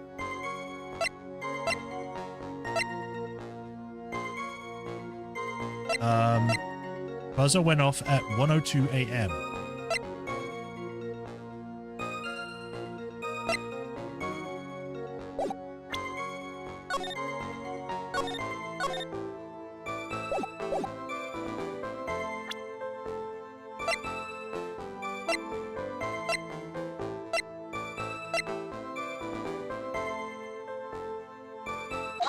Yeah, that's what I was thinking. Your Honor, could you take a look at this, please? Or the record? And what that might this be? The record for the emergency buzzer that connects the CEO's office to security. If the button in the office is pressed, a security team is supposed to come running. And according to this record, the buzzer was pushed once at 1:02 a.m. What? If Mr. Ron DeLight truly was the murderer, he would have ran as soon as that buzzer sounded. After all, a security guard would have been heading this way. Objection! I don't remember who you were dealing with here. You probably had no idea there was security personnel in the building. Objection! Up until 1 year ago, my client was working as a chief of security. There's no way he wouldn't have known about them. Objection! But, as it turns out, the guard never came. That's nothing more than a coincidence. The fact that the guard was a pathetic loser, oh god, Phoenix, come on, who had just been punched in the face by his ex's new boyfriend and wasn't anywhere in the vicinity was not something Mr. Light could have known. That's some very specific information you're just giving out there, but okay. Objection! Again, remember who we're dealing with here. You sure bet that Mr. Light didn't even notice the buzzer going off. Objection! Yeah, I've got to stop that one. That voice is actually starting to hurt now. Well, not hurt, just grate my throat. This buzzer is extremely loud. There's no way he could have ignored something like that. If he had been conscious, that is. Conscious? What do you mean by that? Ugh.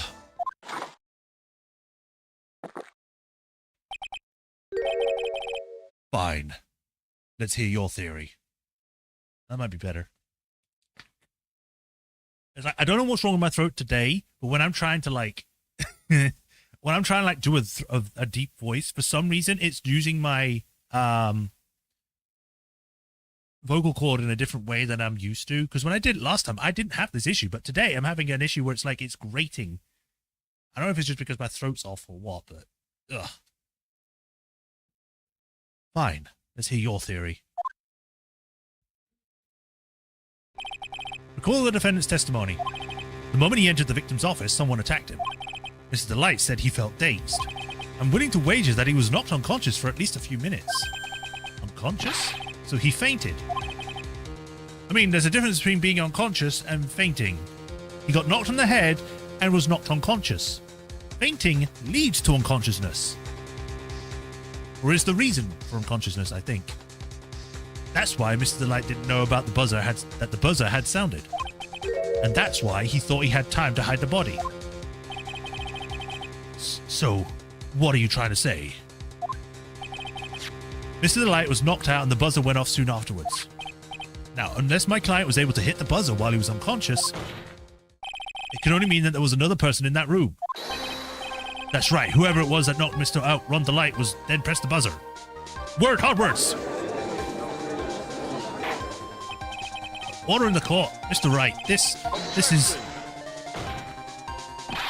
is preposterous. It was this kid. Ron DeLight is the one who killed Kane Bullard. Objection! Then who pressed the buzzer? It was... the victim, of course. He pressed the buzzer when the defendant attacked him. He didn't die right away. He must have held on long enough to push that button. So Kane Bullard sounded the buzzer himself. So what is your opinion, Mr. Wright? I need to prove that the real criminal was there at the scene, but how? Can I prove that it wasn't Kane Bullard who sounded the buzzer? Yes, I can prove it. The defendant's opinion is this, Your Honor. This piece of evidence proves that it wasn't the victim who sounded the buzzer. It's the buzzer itself because it doesn't have any fingerprints on it. If I can find it. Take that! I believe this piece of evidence, of incontrovertible evidence, is what you're looking for. The emergency buzzer? Is there some kind of clue on it? Absolutely not. Hey, come now. At least give me... I need to try and find a way to get out of the voice. At least give some thought to what you say before you're opening your mouth. Oh, there we go. More of it. There we go. The fact that there are absolutely no clues is itself the clue. Now, I'm the one who's clueless. This button has fingerprints on it. If Mr. Bullard had recently or really pressed it himself, naturally he would have left his fingerprints behind. Objection! Ron DeLight. Oh no, I've got back into it. Ron DeLight. Oh, come on. Obviously wiped them off.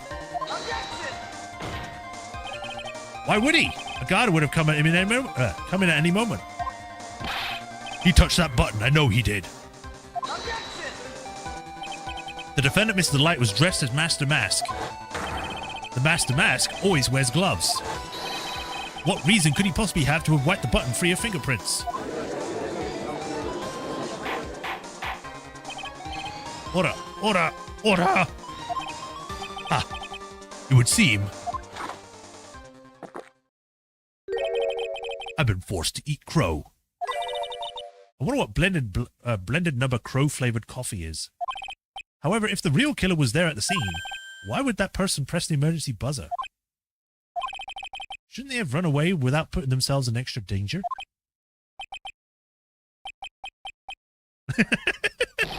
What's with this awkward silence all of a sudden? Ha! Looks like you're fresh out of parlor tricks. You're on your own. They're on to you, Nick. Just give me a moment to collect my thoughts. The real culprit killed Mr. Bullard around 1 a.m. And Mr. DeLight just happened to waltz in when the murder was taking place, right? The killer clobbered Mr. DeLight and then sounded the buzzer. Even though security was supposed to respond right away if the buzzer was pressed. Security was supposed to respond. Huh. Time's up, Mr. Wright. Let's hear what you have to say. Very well, then. I will say before I say anything, Your Honor, so give me a moment.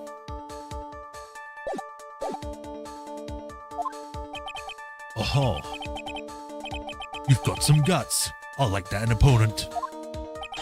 Why did the real killer sound the buzzer? To call the security guard. The killer knew that if they pressed the button, a guard would come running. And that was exactly what they wanted. Do you mean to say the killer called the guard on purpose? Yes. Although, as it turned out, he never showed up. Because he was getting his plot cleaned at the time. Ah, what a touching story. You're saying the killer had a change of heart and called the guard to himself in? No, I'm not. When the buzzer sounded, there were 3 people in that office. The victim, Kane Bullard, who was already dead. The defendant, Ron DeLight, who was out cold. And the third person, the real killer, the one that looks exactly like at me, but we're not going to say anything until it comes up.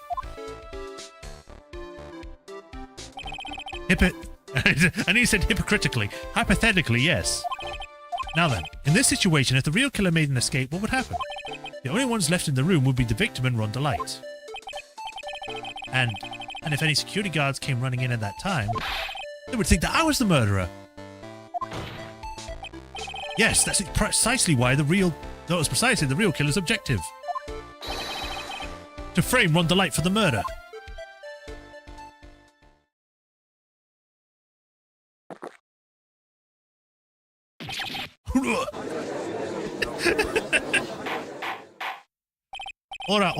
Ora. Huh. It would seem I've been made to eat my own words once again. Actually, you've been made out to do a spit take with a cup of coffee. Mr. Wright, who was it? Who was it that tried to frame me?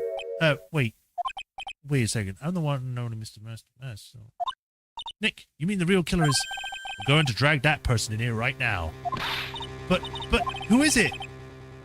I don't have any solid proof yet, but think about it. The killer knew Mr. DeLite's identity. They also knew that they had been called to keep his security that night. So the killer used him to exact a well-crafted plan to murder Kane Bullard. Now then, let's hear your accusation, Mr. Wright. Who was it that framed Mr. Ron DeLite for the murder of Kane Bullard? It was me! I did it! Take that! Detective Luke Atney. He's the only one who could have done it.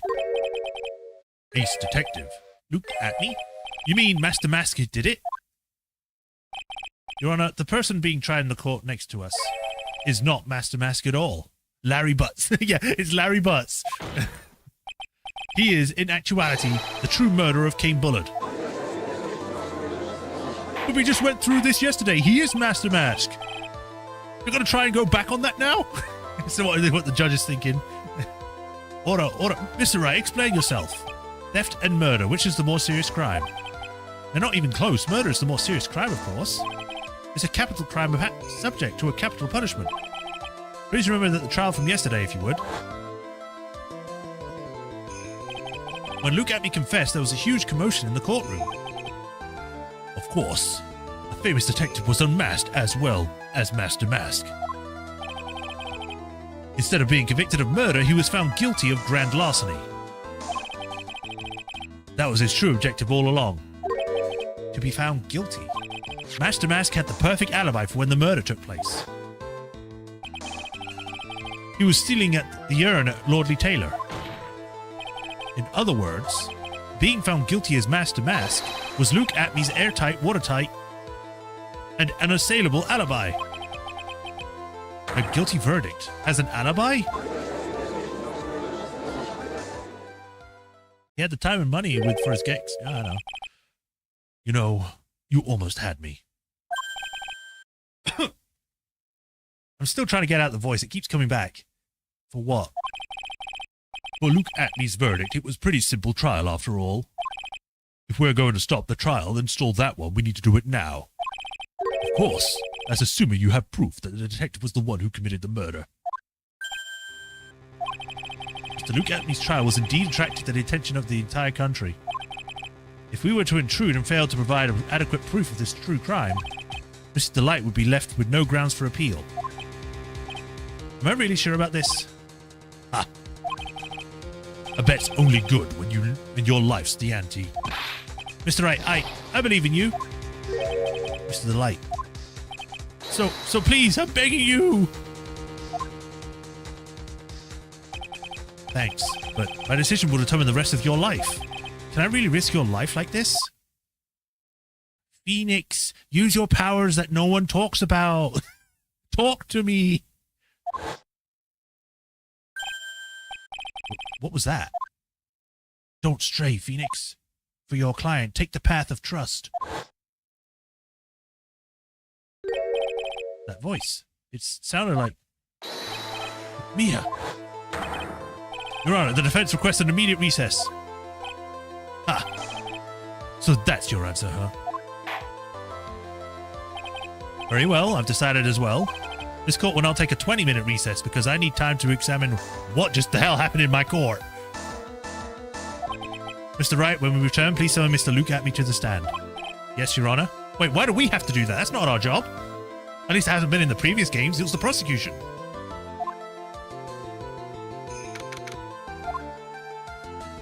Oh, hello. Well, I've forgotten how to do your voice already. Well, sir, Detective Atney?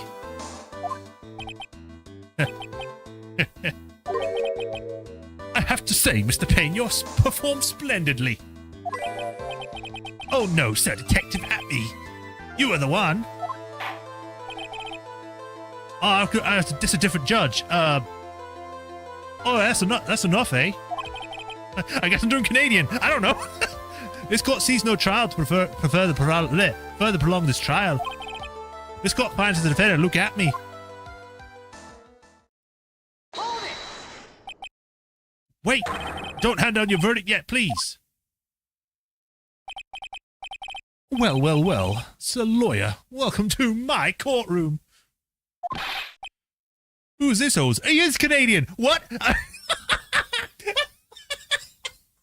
I was actually right on that. Okay. Who's this hoser, eh? My name is Felix Wright, attorney at law. And I wish to file an accusation against this man. Look at me. Accusation?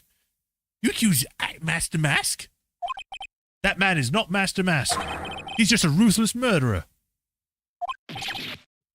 What, eh? I don't know. I need to like actually be a Canadian or something to do the voice.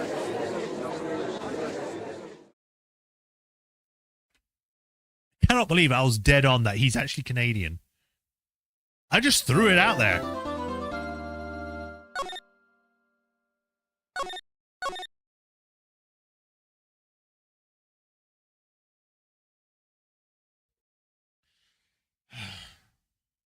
I have to push it because if I finish now, it's going to be a bit early. So we'll keep pushing. See if I can get further with this. October 14th, 12:14. That's what tonight's lottery numbers. My sis? I could have sworn I heard Mia's voice. You've heard it plenty of other times. Why are you bringing it up now? So then, she's still alive. Inside your heart. Shut up, Mia! Nicky boy. Oh, Mr. Light. Is it true that Detective is the real killer? To be honest, we don't have any definitive proof. But he's the only one who could have done it. But wasn't he at Lordly Taylor that night? Not to mention, we don't know exactly his motive. I mean, why would Detective Atme want to kill King Bullard? Oops, it's almost time. Better get back to the courtroom. I need to find some solid proof. And it's got to happen sooner rather than later. We'll just pull it out of our butt like we always do.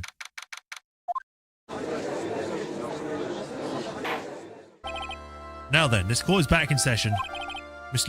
Luke Atme, please take the stand. Well, well, how do you do, Sir Lawyer? I never would have thought you'd see you acting so recklessly. I couldn't let him hand down your verdict just yet. Not when it could have given you the perfect alibi.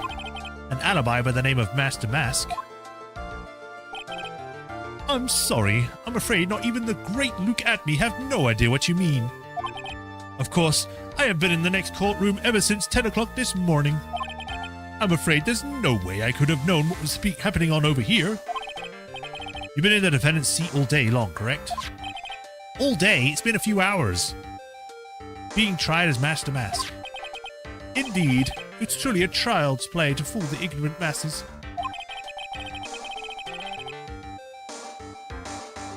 Not only did the poor fools expect me to protect their valuables, they even gave me a generous reward upon returning their own property to them. Take this with red diamond ring that sparkles upon my divine finger, for example. So you continue to insist that you are in fact Master Mask? Of course. Very well then, Luke Atme, let us begin with this simple question. On October 12th at 1 AM, King Bullard was murdered. Where were you at that time?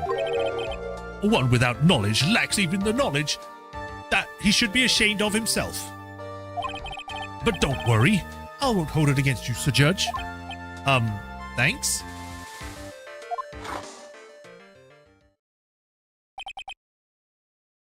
All right, Mr. Atme, this night of the murder, speak.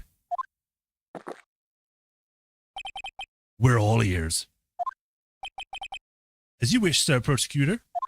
I've forgotten how to do Atme's voice at this point. I'm just trying to get into it.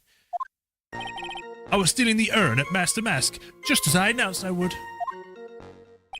I had more than enough time to prepare. It was a pathetically easy job.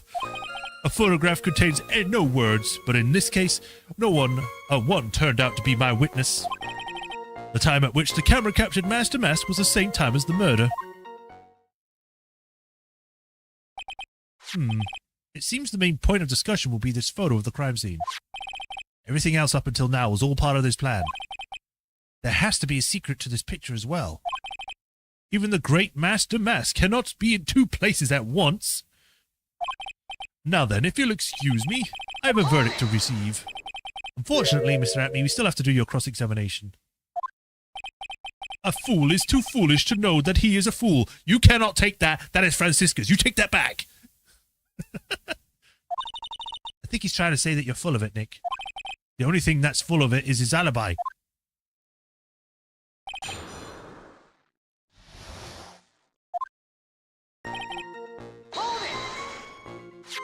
So this photograph is the proof, correct? Indeed it is. And that man in the photo is certainly wearing a mask. That is why I'm called Master Mask. But conveniently, there's also means that there's no way to tell who this really is. What do you mean? Objection. Luke von Karma? No, Franziska. Where'd you get Luke from? I said Franziska. That's her thing.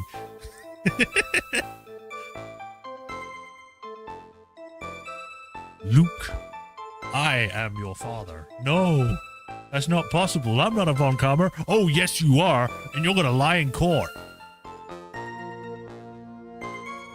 Huh? Huh. Are you saying that this is not in fact Luke Atney? That it could be an accomplice dressed up as a Master Mask to create an alibi? What an interesting idea. Are you saying that I, Lone Wolf Luke, had an accomplice? Nope. If Luke Atney was a KB security during the murder, then the Master Mask in this picture has to be a fake. There really was an accomplice, but right now I have no idea who it is. I don't have any idea right now either. Basis objections are just what this guy wants. There's got to be another way, and I'm gonna find it. Oh, whoops. I believe Adrian Andrews hired you at one point. That's right. That's over 20 days ago, if I'm not mistaken. You sent the calling card to Lordly Taylor 10 days before the heist. That would mean that you sent out the card after you began your security watch, right? Indeed. There was no reason why I couldn't do both jobs at once. It was the perfect opportunity to steal my latest target. I see. You truly are evil, aren't you? Yes, evil is what I am. Hey, Nick, isn't there something odd about this? Detective Atney was always proud of his ace detective skills, right? But if the urn was stolen from Lordly Taylor while he was the only one watching it, he'd have no way to maintain his perfect ace detective persona. You know, that's right. It's kind of odd.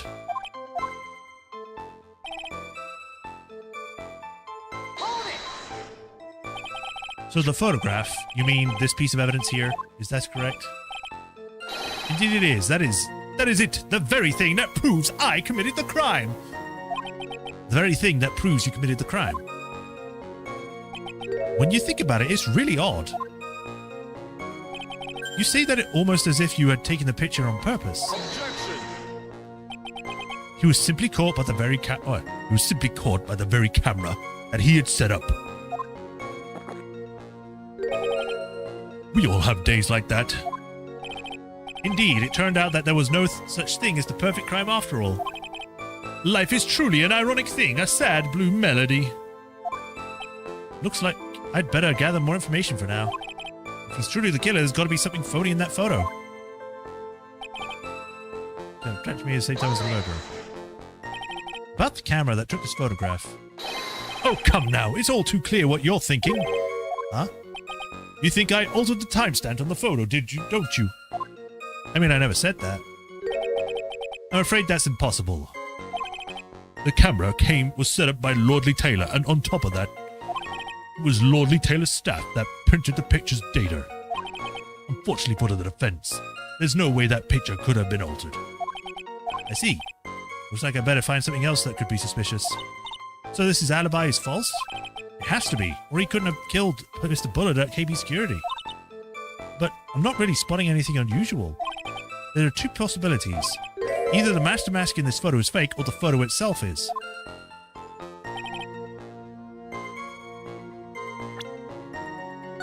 I'm gonna sneeze. Bless me. Alright, so my thinking is thus. The photo was taken before the crime of murder because the paint is exposed here. But we know that the statue would have had to have covered the paint.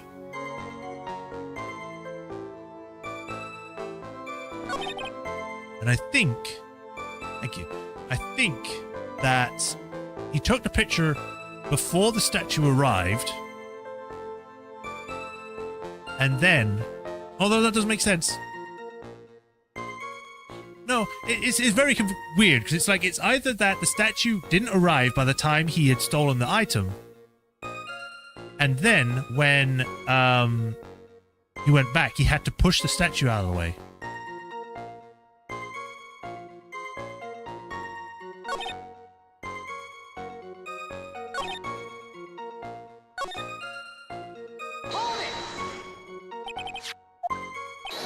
This one where it said the thing.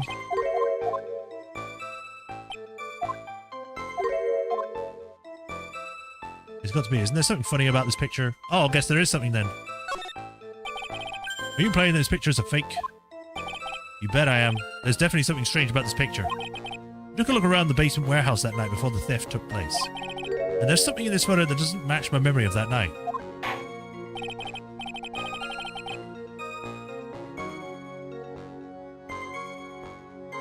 Very well, and let's hear what you have to say. What about this photo do you find funny?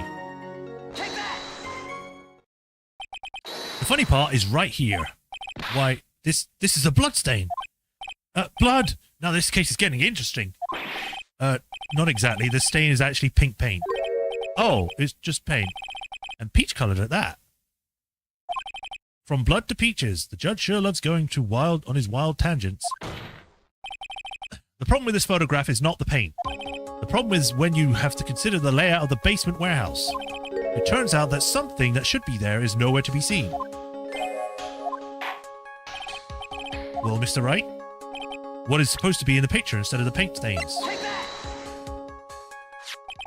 The supervisor of the treasure exhibit stated the following.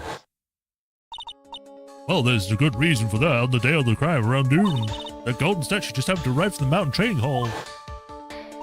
Realized that the statue would be a perfect size to covering the paint stains. That's why I put it where I first saw it. I myself was there on the night the theft took place and saw the statue in that spot. If this picture was truly taken on that night, then their statue should have been there. Objection! But when I went there, the day after the theft, that statue of the whole bag was sitting in the corner. Perhaps it was somehow pushed there accidentally? Your Honor, the statue is slightly larger than yourself and quite heavy. It's made out of solid gold. It would take more than an accidental push to move it that distance. Ha! In that case, why don't you prove it? Can you give us the rhyme and reason as to why the statue was moved that night? Can you do it, Nick? Never mind who moved it. The real question is, why did they move it? Well, Mr. Wright, I hope you prepared your answer. I will be when I save. Now then, who was the one that statue moved the golden statue on the night of the crime? No! What do you think, Mr. Grow? God damn it, I pressed E again instead of R. A man should know to be able to take questions if that's what I think. Right now, I'm busy trying to come up with 2 answers of my own. Why is coffee black and why is it bitter?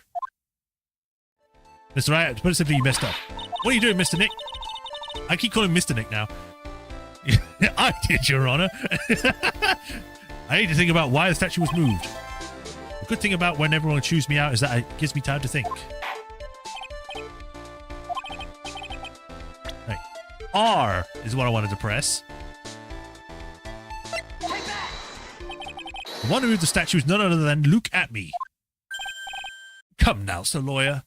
There you go again with one of your strange delusions. Mr. Wright, what basis do you have for your strange delusions? It's very simple. The witness was the only one in the basement warehouse that night. That is indeed very simple. However, why would I want to move a heavy golden statue? The reason for moving this golden statue, here's where our battle really begins. Well, Mr. Wright, what reason did the witness have to move the statue? The reason can be found here in this photograph. Look at me, you pretended to be Master Mask to create an alibi by showing you were at Lordly Taylor that night. But this photograph contains a single fatal flaw.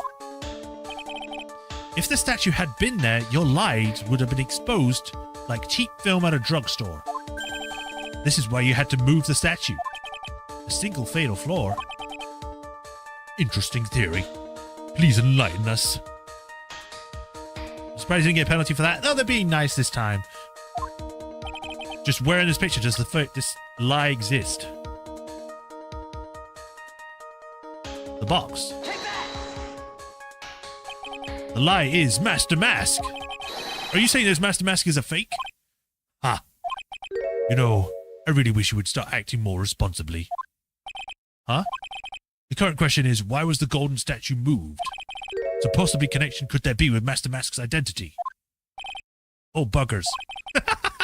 Your face has "oh, buggers" written all over it. That's a penalty for you. Jesus. Ask you again, Mr. Trite. Just where in the picture does the lie exist? I swear, if it's the paint again, then I'm just going to be like... Actually, the lie is in the photo of the timestamp. What do you mean? I'll tell you exactly what I mean. On the night in question, Luke Atme went to KP Security and murdered Kane Bullard. British, right, lol. Yeah. I was surprised because I say that. That's my thing. You can't take my thing. You're American. Stop it. Therefore, it's obvious. It should have been impossible for him to have been at Lordly Taylor at this time.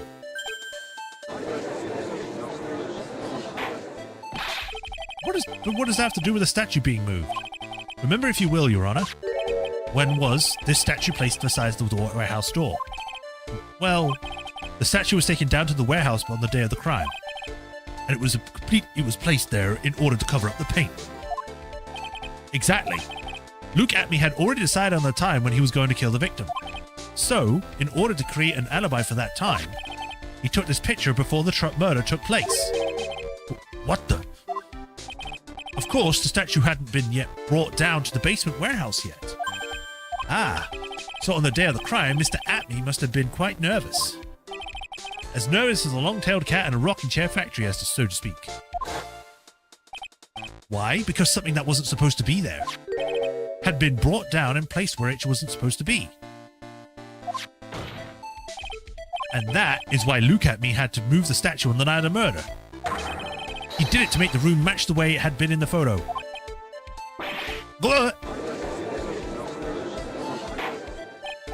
Order, order! Mr. Atme, is this true? One moment, Your Honor. Have you forgotten this? What's that? The data for the basement warehouse computer. According to this, the camera did indeed go off on the night of the crime. It's true that the camera had been set up by the Lordly Taylor staff. However, the program used to manage that data was yours. That alone would have allowed you to tamper with the data.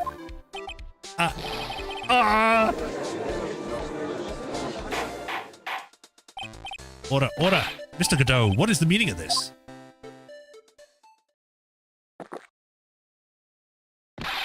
Godot, I warned you about making me wait. Now put that coffee down. My 11th cup. I promised to drink no more than 17 during a trial. Which means... I'm doing the voice again. Which means I'm still good to the last drop. However, the defense has a very good point. A good point. So what? We are all but travelers on a road of infinite possibility. Or infinite points. I think he's got his points mixed up with his other points. So, you say this photograph was taken ahead of time? And that the statue was moved in order to make it match? That's a very interesting idea. However, there's one point that can't be denied. Which is?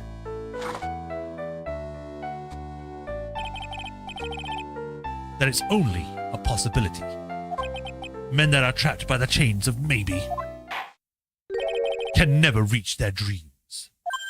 That's very true. No way, don't fall for that, Your Honor. Hey, Mr. Mask. Yes?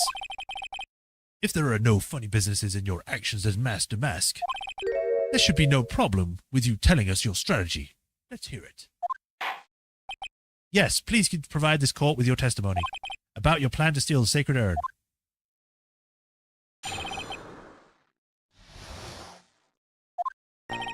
I first recited the request to Lordly Taylor about 20 days ago. The urn was placed in a box in Zavari. That's when they sent it to the warehouse. Hence, I was actually unable to see the urn for myself until the day of the crime.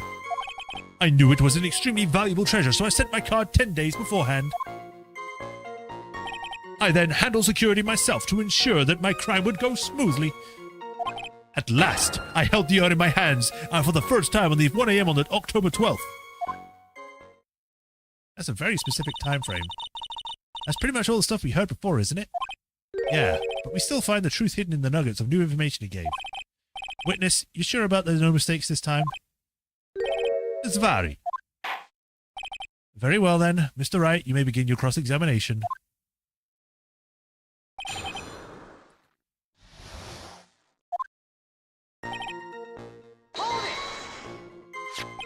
You were asked to guard this urn by Miss Adrian Andrews, isn't that right? Indeed. It seems that they heard of my Zavar killing reputation. I see Miss Andrews is still attracting the weirdos. You better watch it. You better watch out too, Maya. Because you're a weirdo. You mean this box? Yes, that pathetic box. The Lady Andrews was especially taken with that urn. And she wouldn't let anyone enter the storeroom, not even me. Huh, interesting new tidbit.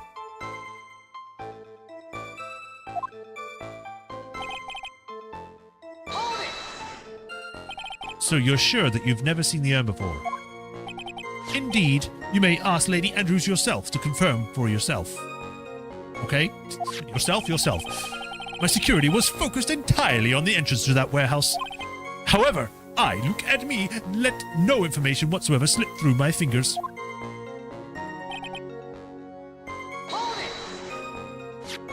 You mean this calling card? That's right. That is, without a doubt, my calling card. I guess Mr. Delight didn't make this after all. Of course, because Atney knew about this emblem. Making this card authentic would have been child's play for him.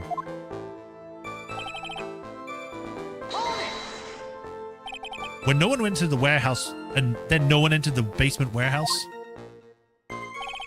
Unfortunately, that's where there were many different treasures being taken there. Thus, for a period of approximately 5 days, people were indeed going in and out of the warehouse.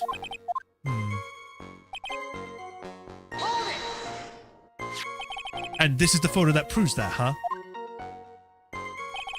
Indeed, to be honest, if a photo was taken, I didn't think it would matter terribly much. Hey Nick, is this photo a fake? If this photo is a fake, then Atney might have stolen the urn whenever this was taken. That's true. You know, he's been saying that he never saw the urn until that night. If we can prove that he's lying there, he can wrap this up and put a bow on it. I need to make a good hard look at the court record. Not a lot to go on, is there? The detective's been covering his tracks.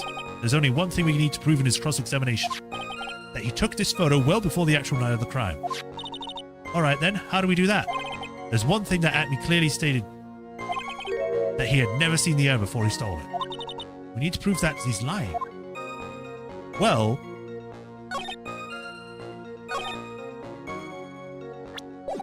I need to save.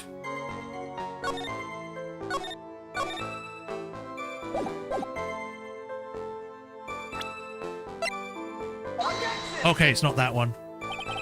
They're in clear as contradiction. They aren't, are they?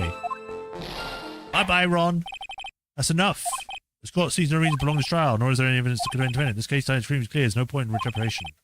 Ron Delight is guilty. Kill him now. Bailiff. Shoot him.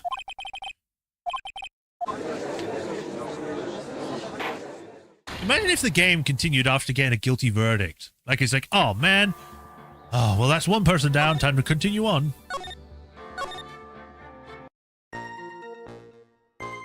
I guess I have to actually show him the urn. No? I'll just load.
Was this the urn?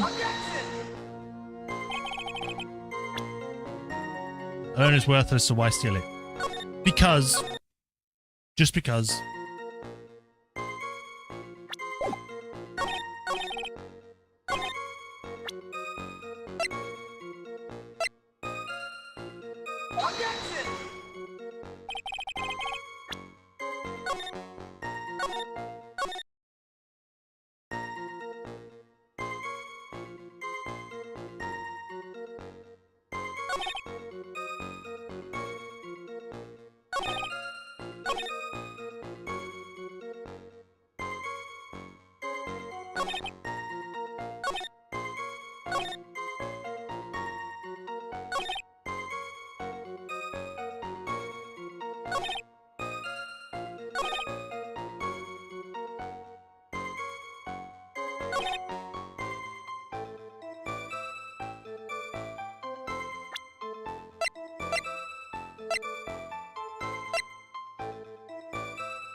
Which one was it that had the...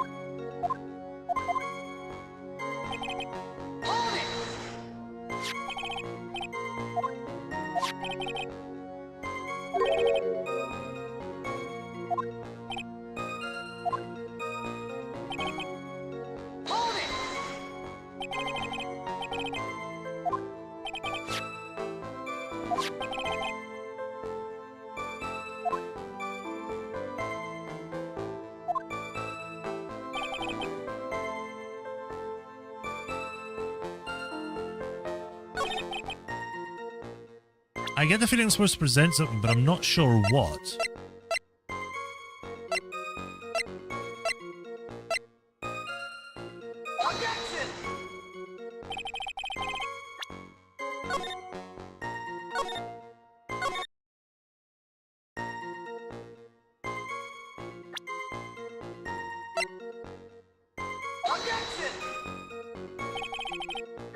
Because I'm thinking that because his camera setup was all done, then it would have seen that Adrian dropped it.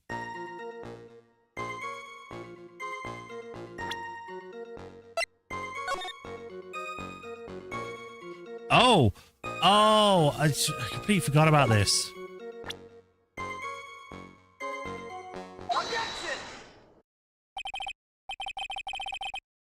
Mr. Atme, if you really are Master Mask, then you also wrote the calling card, correct? But of course. Is there a problem with that calling card? Allow me to read a passage from the calling card that Master Mask had written.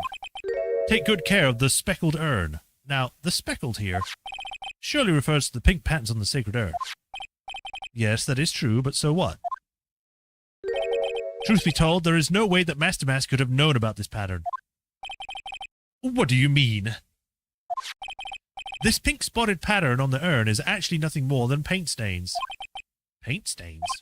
And these stains did not appear until after the urn had been taken to Lordly Taylor. I'm not finding this joke very funny, Mr. Trite. The day that the sacred urn was taken to the warehouse, the urn was broken due to a human error, or should I say an error-prone human. And that's when the pink paint got on the urn. Ugh. Can't be serious. And yet this calling card clearly mentions the paint pattern. Which means Detective Atney has seen this urn long before the crime ever took place. In fact, he saw it when the fake photo was taken. Because the photo is fake, your alibi for the night of the murder has no longer holds water. I don't know how you would make that noise.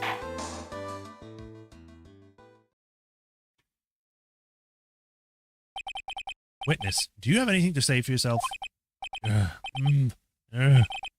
Alright, that did it. He's broken. Nick? I think it's still a little early for a victory pose. Huh?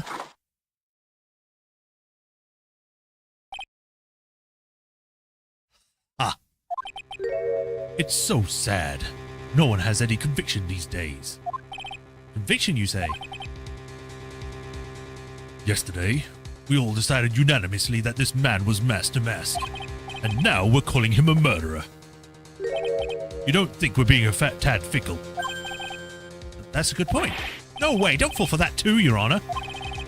You say that Luke Atney was the only one who killed Kane Bullard.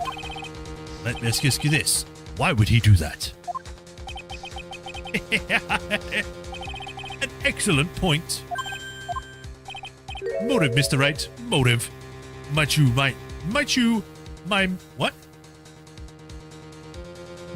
my merry murderous motive manifest? That's not... Whatever. Moving on. Nicky's getting his second in wind. If he prepared an alibi and pinned his climb on Ron DeLite, as you say, he must have had a very strong motive for murder. The only one with any motive we've seen is Ron DeLite. Isn't that right, Detective? Indeed. According to my own research, the boy's motive is clear. Without a motive, it's clearly nearly impossible to prove guilt in a murder case. That is false, because sometimes people kill people for no reason. There doesn't need to be a motive, they just do it.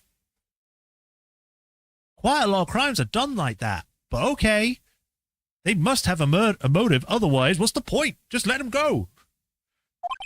Now then, maybe you can enlighten us as to what the defendant's motives were. I will as soon as I save, Your Honor, because I only have one hit point left, or whatever, one segment.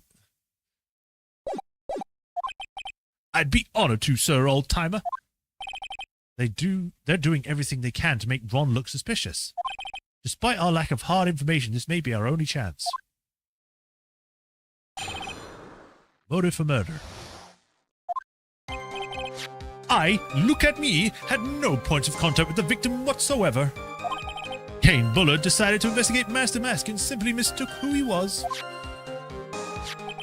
It was Mr. Bullard who wrote that blackmail letter and sent it to Ron DeLite. And it was again Mr. Bullard who harbored a grudge against Mr. DeLite for his betrayal. Mr. Bullard's mistake is quite excusable. The defendant truly believes he is Master Mask.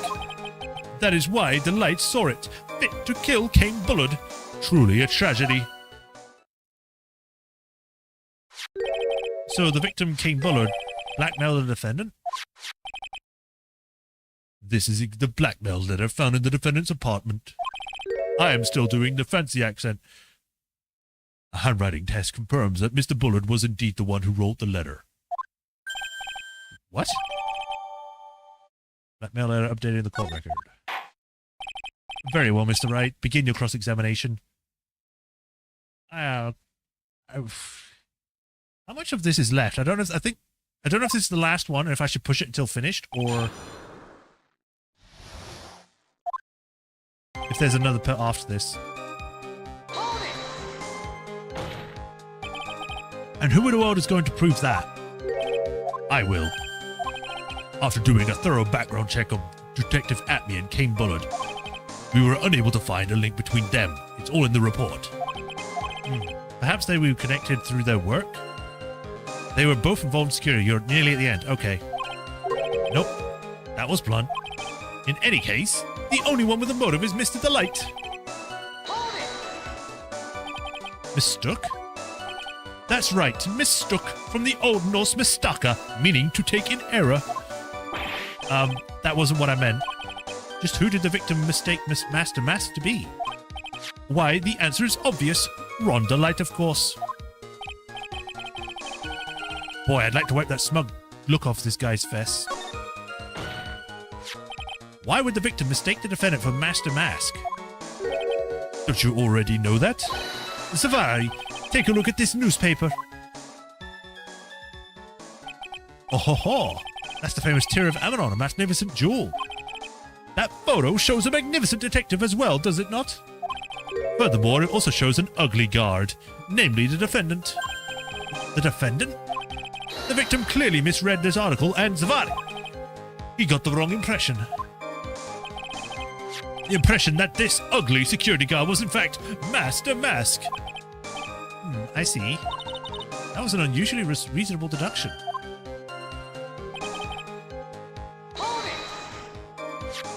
You mean the blackmail letter right here? It says bring 50,000. And the handwriting is without a doubt the victim's? There's no mistake. We have an official report to prove it. But I don't see any addressee, so on this letter anyway. An addressee? The letter was discovered in Ron Delight's apartment. Mr. Delight did show up at the designated place and time. In fact, the fact that there is no addressee is irrelevant. What's up, Nick? I just had a thought. What if the blackmail letter wasn't meant for Mr. Delight? Whoa, do you think I have any evidence on that? For some reason, I just can't shake the feeling that there's something not quite right about this blackmail letter. Well, everyone, are you quite satisfied?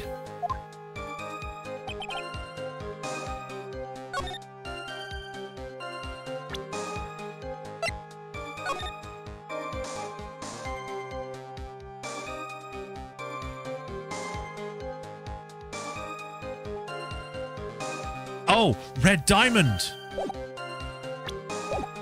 He doesn't have a red diamond. It's Luke at me that has the red diamond. Luke was the one being blackmailed. Objection!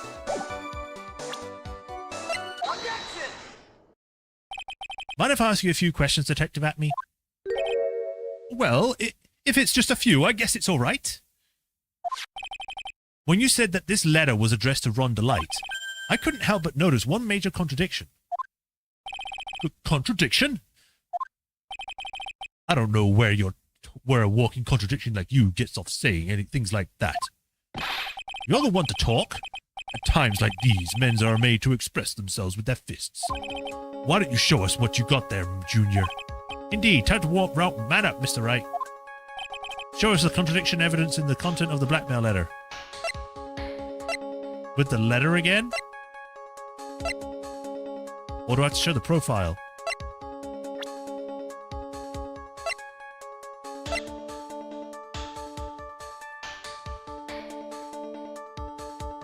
I guess I'll present it.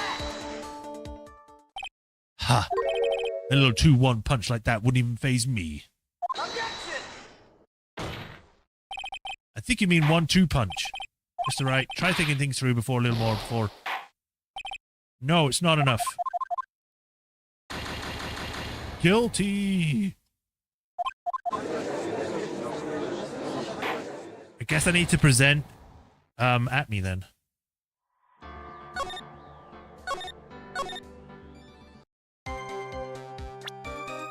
Objection! Skip.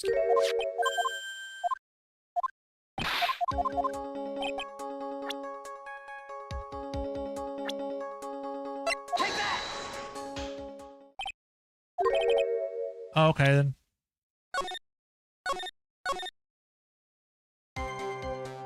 I should probably save after making this accusation. Objection!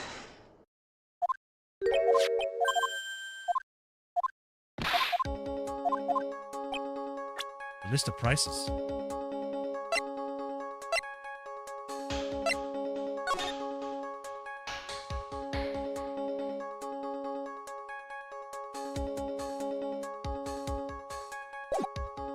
Yes? Take that! You were wrong. Objection!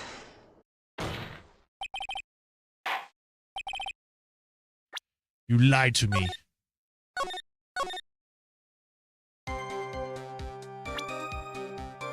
Objection!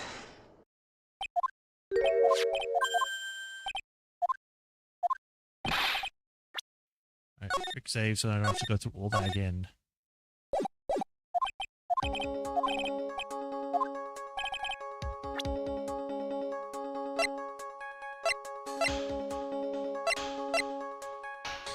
Wait! The picture! Is it the picture? No, it doesn't have it there.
I could try the clipping, but... Take that! Oh, okay, I guess I was right on that then, originally. I was like, is it the newspaper clicking? And I was like, no, it's not showing the jewel. I guess it's not that then, but it was that. Take a good look at this newspaper clipping. It contains a picture of the Tear of Emanon, the stolen jewel. What about it? Problem is the jewel's color. Color? I'm not much for discussing color myself. According to the clipping, the color of the stolen jewel was blue. However, in the blackmail letter, a totally different jewel is mentioned. I'll take that red diamond you received the other day. Red? Which means the red diamond described in the blackmail letter is not the Tear of Emanon that Master Mask stole at all. Objection! And your point, Mr. Trite? So you are trying to say that this blackmail letter was intended for someone else? That is what you're trying to say, right, Trite? That is what you're trying to say, right, Mr. Wright? Well, is that what you're trying to say, right, Nick? Yes. This is who Kane Bullard was actually blackmailing. Please don't present myself again.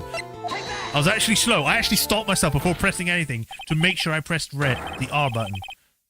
Naturally, it was you, Detective Atme.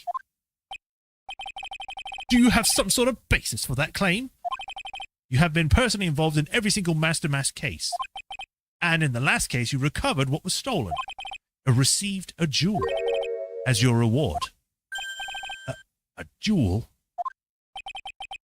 Probably the one wrapped conspicuously around your finger. That red diamond ring.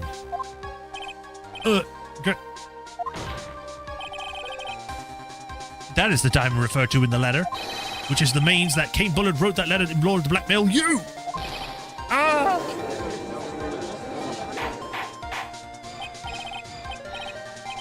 Order in the court. Order, I say. It seems you have gone too far with your childish pranks, Mr. Trite. Uh-oh. I don't like the way he said that. Kane Bullard blackmailing loot at me? Are you for real? Yes, I am. Nick, come on, stand up to him. Then answer me this. The blackmail letter contained the following passage. If you don't want your identity revealed to the world... Yes, it certainly does. Kane Bullard threatened to make Luke Atney's identity public knowledge. An identity he wanted to keep a secret, so that's what is his... So just what was his... Just what was that identity? Atney killed Kane Bullard because he was afraid of his secret becoming known. But what was the identity he wanted to keep secret? This is what it all comes down to, Nick. Good thing I'm saving, then. The identity that Luke Atney wanted so desperately to keep secret identity was a blackmailer. Luke Atney was a blackmailer. Objection! Hey now. Isn't that a little different from what you've been saying? You said that Kane Bullard was the one blackmailing Luke Atney. Are you saying that Atney was blackmailing someone else on top of that? You gotta admit, it does sound a little odd. It's not odd. It's the only thing that makes sense. Kane Bullard was blackmailing Luke Atney. But Ron DeLite was also being blackmailed by a certain someone. So, did you start receiving blackmailers after this incident? Yes, just a few days after the Tears and Emerald heist. After that, I started getting plans for the mail. Received plans for some kind of very kind person, incredibly detailed ones. Detailed plans? In which case, that would mean that Ron DeLite was actually Master Mask. That is what we are claiming. Someone else came up with the plans and had Mr. DeLite steal his targets for him. And that someone was none other than Luke Atney. Objection. Shh, silence.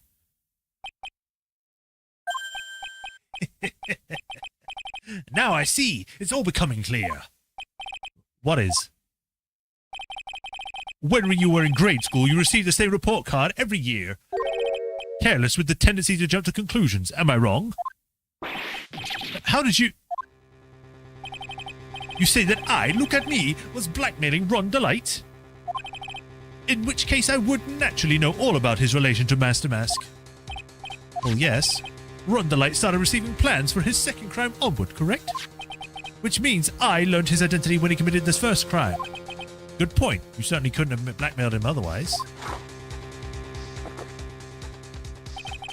In that case, let's see some hot, bitter evidence. During the first crime, how did Luke Atney know that Ron DeLite was Master Mask? From the article. I think I see it. See what? See when you were in grade school, you received the same report card every year. Gets in lots of mischief trying to be the center of attention. What do you mean? This newspaper clipping. It has a picture of you and Ron DeLite in the guard uniform. It seems that Master Mask didn't just disappear into thin air. He just took off his outfit and hid it in a bucket. That sounds far too stupid to be true. You'd be surprised. Correct. With his tricks like that, he couldn't fool a baby, let alone an ace detective. And that's when you figured it out, Mr. Atney. That's when you learned that Master Mask was Ron DeLite. What the? Wasn't he supposed to be Master Mask? Not only that, it looks like he was even a ace detective. I can't believe it. What a fraud trying to pass him off as an ace detective. Why, how dare you expose me like that? Why, I mean, I'd never blackmailed anyone in my life. I'm a famous and proud detective, and also Master Mask. Why can't you understand that? I'm afraid you are neither a proud thief nor an ace detective. You're a blackmailer and a murderer. That is your true identity. Why, you... How dare you even imply that one such as smart as me, as lonely, that's why I'm doing, trying to stop with losing myself to be yours. You're real fools. Fools, I say, you can't be compared to my genius. You're really jealous. So good. Discriminate, just commiserate. There's nothing great. I used to take the handle, blackmailer, threats. I'll get all of it. It's enough to make one laugh. Oh. Jesus. I somehow managed to keep up with that. God. Could we just ask him to wear the mask to prove that there's no way he could be him? Oh. It would seem we have finally arrived at the real answer. That was quite a performance, Mr. Atney. Or by Mr. Atney. Bailiff, please prepare yourself for Mr. Atney. Objection! Come on, man!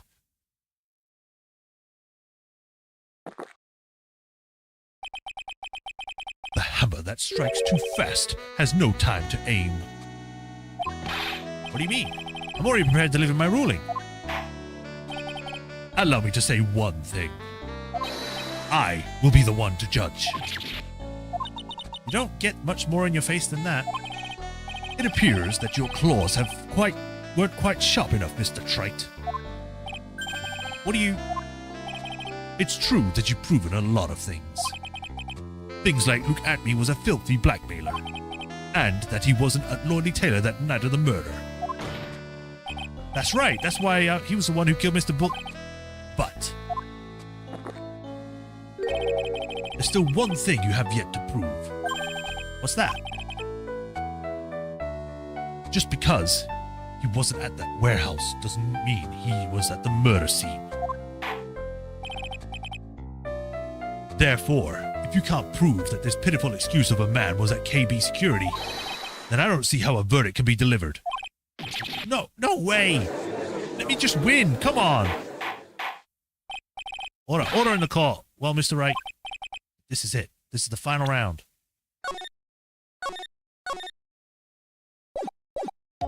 I've got to prove that Mr. Atme was at Bullard's office on that night. But can you really prove that? That's long enough, Mr. Trite. I want to hear your answer. That night, Luke Atme was at KB Security and the defense...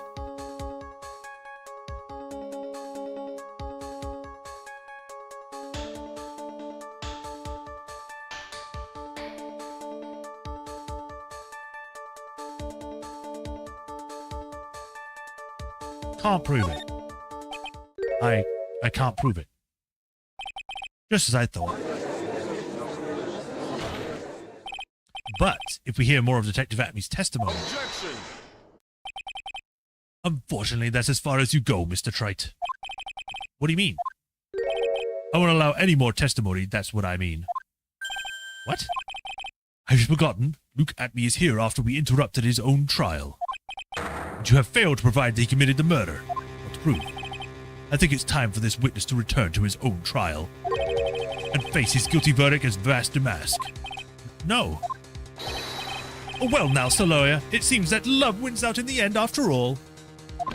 I am Ace Detective as well as Master Mask. My verdict will verify that. Just as Ron DeLight will verify that he is the true murderer. I declare that with all the force of my Ace Detectiveness. Order in the call. That's enough deliberation over the witness. I can't believe this. At this rate, one is... Don't give up now, Nick. We still have tomorrow. We can look for more evidence and... By then, it'll be too late. Huh? Why?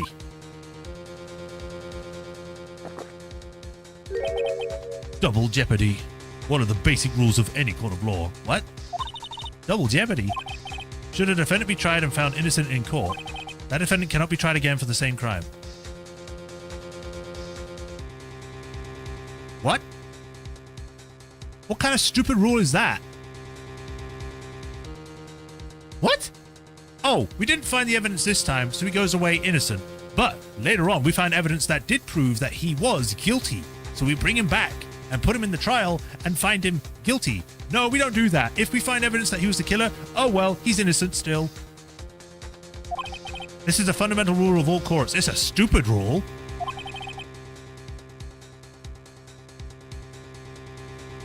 And it applies to this witness as much as it applies to anyone else. Mr. Atme will be found guilty in a matter of minutes. Guilty as Master Mask, which means he'll be innocent as far as the murder of Kane Bullard is concerned. That makes no sense, but okay. No way. The fact that you were unable to prove Mr. Atme's guilt of that crime here means that he will never again be tried as Kane Bullard's murder, which, again, is stupid. Wow!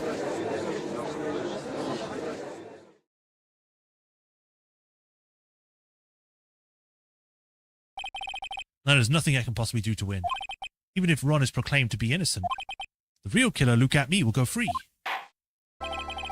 You've cross-examined every statement the witness has made here today, and as long as there is no more testimony, I'm afraid I have to declare that there will be no further questioning of this witness. Are there any objections?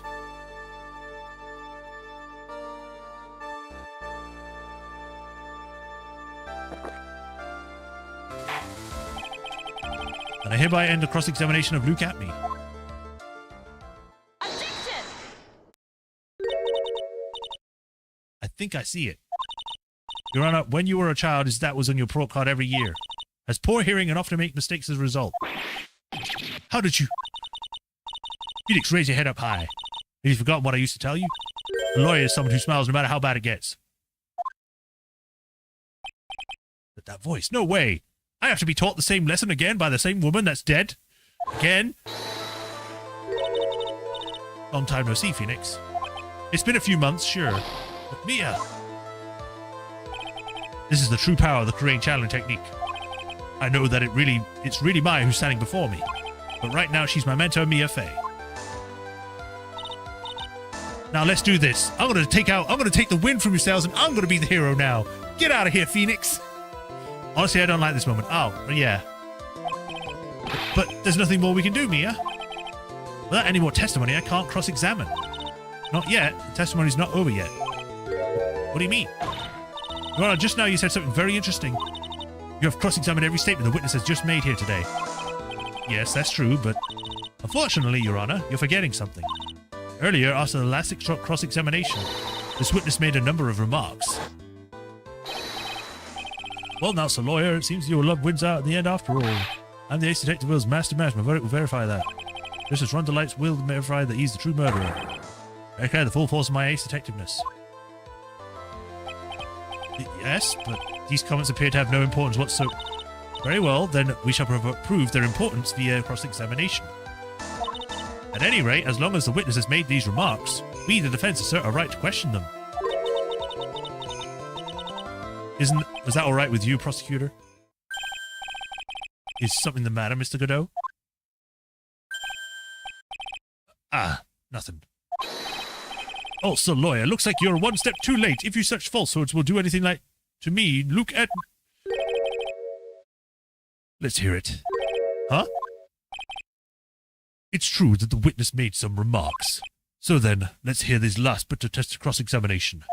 Now, does everything Wright had built up on Ace Attorney 1, Case 4, and Ace Attorney 2, Case 4? Mr. Godot, what are you... Very well then, look at me. I'm going to allow the defense to cross-examine your earlier remarks. The defense would like to hear why you declared the defendant to be the true murderer. So please, give us one last bit of testimony. Phoenix, this is it. This is our absolute last chance. Yes, Chief.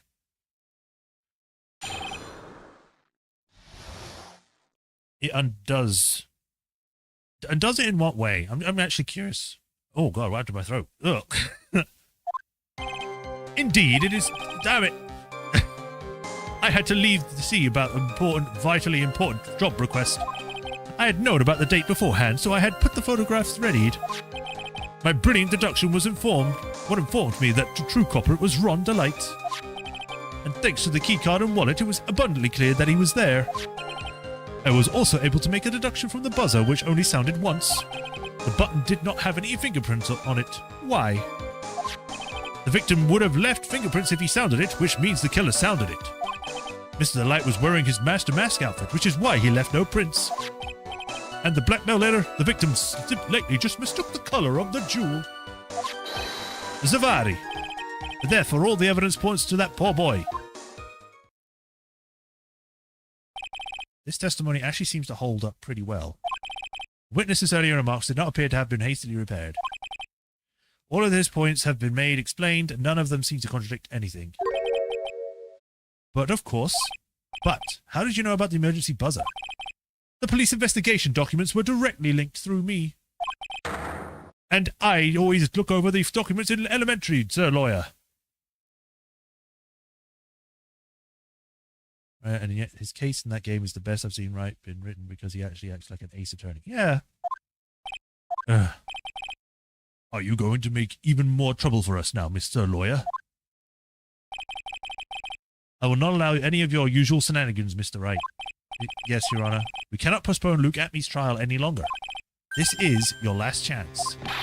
Hang on a sec, just one chance? Ah, seems like there's a party's about to begin. Well, Phoenix, there isn't any evidence that contradicts with that testimony. So it would seem. What do you mean, so it would seem? Listen, Phoenix, pointing out contradictions. doesn't always mean you have to present evidence, does it? At any rate, this is our last chance. If you can't point out a case-breaking contradiction, you lose. That's all there is to it.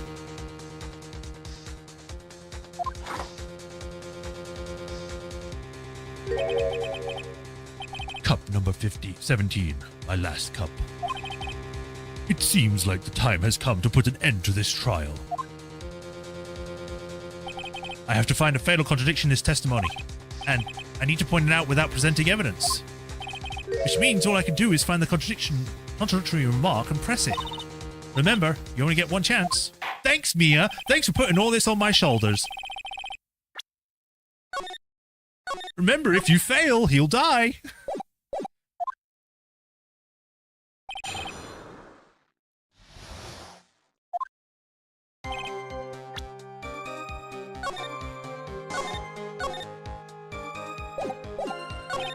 Had to leave, so I'm not going to press on anything that isn't relevant, that I don't think stands out.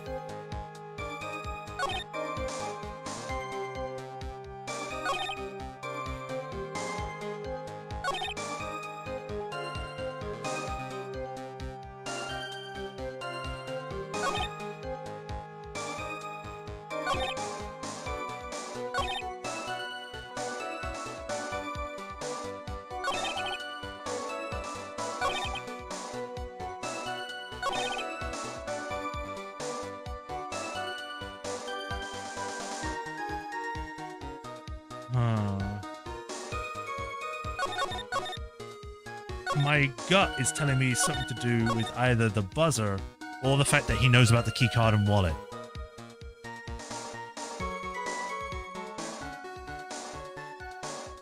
Remember, if it's your fault, it's your fault Mr. Light goes to prison. You want me to help you, right? I'm just Navi at this point. Mr. Atme, about this last remark. Objection! You still don't get it, do you, Trite? This isn't the time to be pressing the witness on every little statement. I literally went on the most important statement that looked like it was there. What? I said this before. There's still one thing you haven't proven. That this scum was in Kane Buller's office that night. And now, it's time for me to drink my last cup. Mr. Wright, I will hold you to the end of your bargain. Damn it! Sorry, Mia.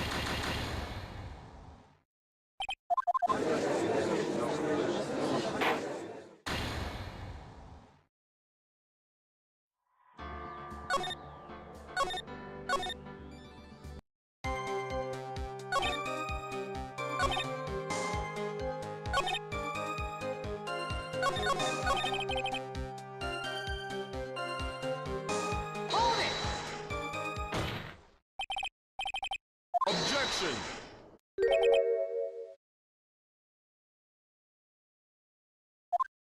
Why can't I can't open up my loaded screen.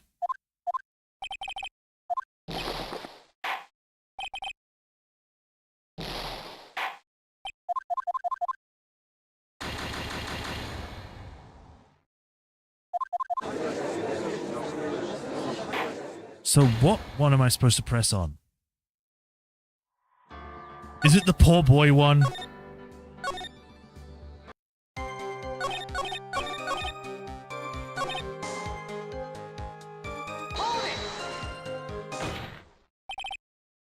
Objection!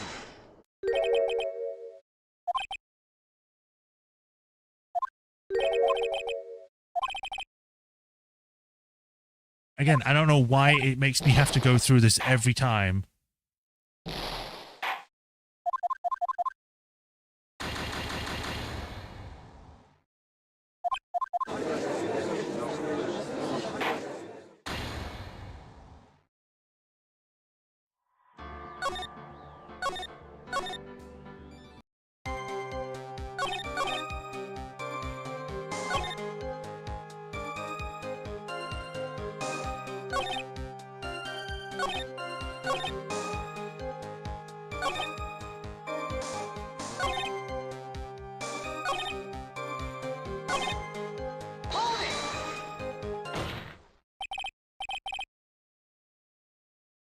Objection! Objection! Oh my god.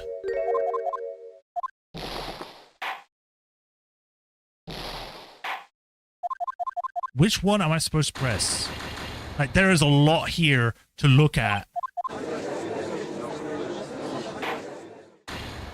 I hate that I have to do this every time. Just let me load.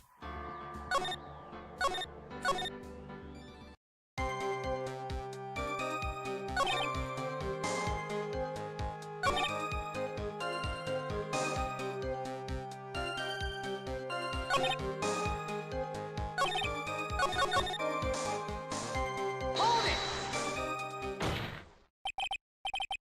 Objection!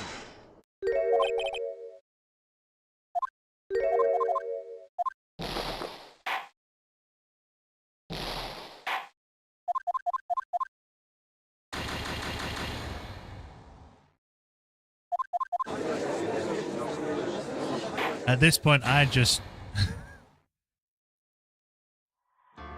want to get this done and over with now. It's true that I was not at Lordly Taylor. Okay, nothing relevant there. I had to leave to see about a vitally important job request. Nothing vital there, because we just pressed on that and it showed nothing. I'd known about the date beforehand, so I had a photograph readied.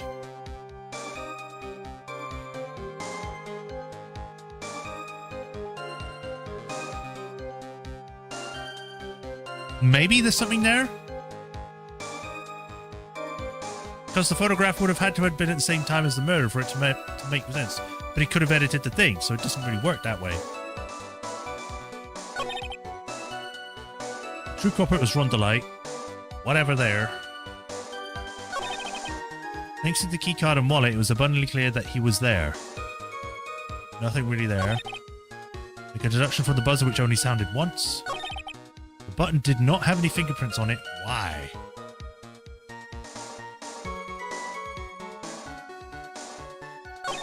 The victim would have left fingerprints if he had sounded it, which means the killer sounded it. The Light, Mr. The Light was wearing the Master Mask outfit, which is why he left no prints. Hold up, how would he know that? Literally, he didn't say anything until the last moment.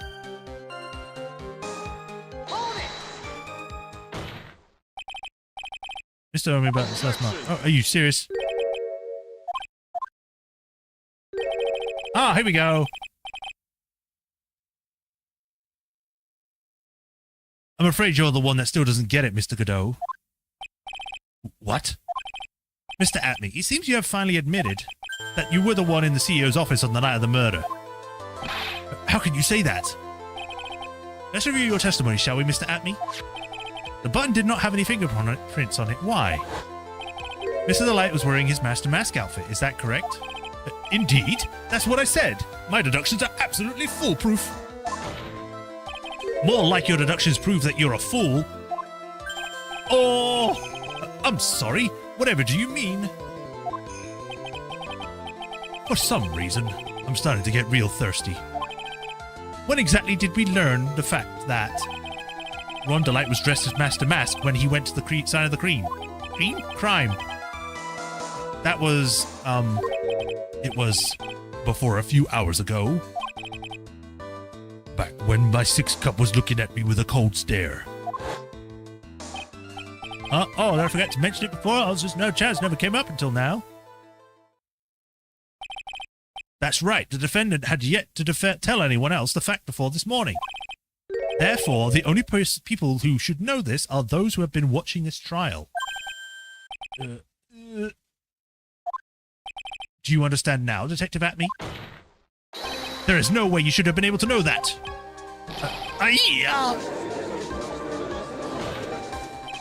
You were in the next courtroom being tried as Master Mask. So then enlighten us. Just how do you know about this piece of image? Well, imagine if Phoenix got to this whole thing on his own. It would have been so much more impactful because it would have shown that he had experience. He noticed it and was like, hey, this doesn't sound right. But no, we have to have Mia come in and be like, oh, I'm the hero now. And then I'll just leave it with you to solve out. Come on, this trial must have been... A detective must have known about it. He probably had plenty of chances to find out beforehand. Objection! And it's those chances that I want to discuss next. That night, Mr. Delight was wearing his Master Mask outfit. There is one and only one way for Detective Atme to have found that out. Only one? One way, you say? Please recall, if you will, Mr. Delight's testimony. When I entered the office, there was a suspicious shadow there.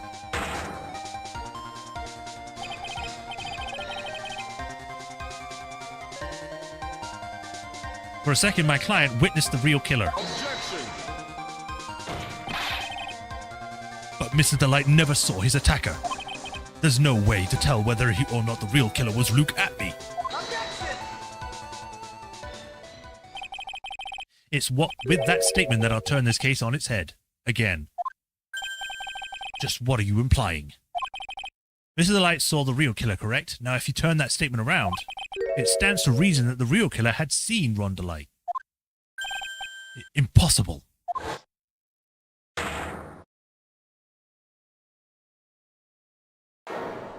Oh, I didn't know it was him. Oh, it was so hard to tell. Detective Atme, you saw Master Mask at the murder scene that night. You saw him when you killed Kane Bullard and assaulted Ron Delight. That was the only way you could have known what Ron was wearing. Quick. Oh no, it's just him.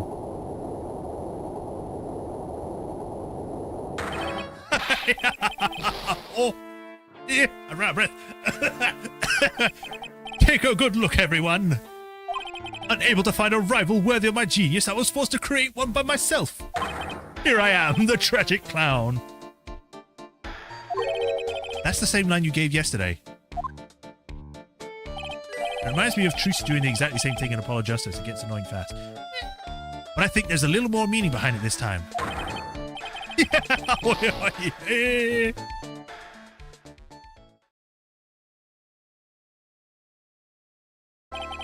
What an awfully complicated incident that was made all the more complicated because of the dead returning back to life. Kane Bullard was blackmailing Luke Atme, who was in turn blackmailing Ron Delight. And upon killing his blackmailer, Luke Atme tried to frame Ron Delight. He then claimed to be guilty as Master Mask in order to escape his true crime. And to that end, he came up with the plan. To use double jeopardy rule when making his alibi. You know, that stupid rule. At any rate, it would seem we finally found the truth. Excuse me. I came perilously close to besmirching the record of an innocent young man. Besmirching him with the title of murderer. Don't ignore me! Oh, I didn't realize you were there. Why wouldn't he be? About the verdict?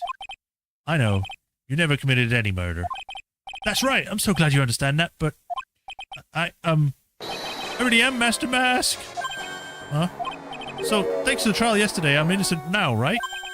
What was it you said? Double jeopardy?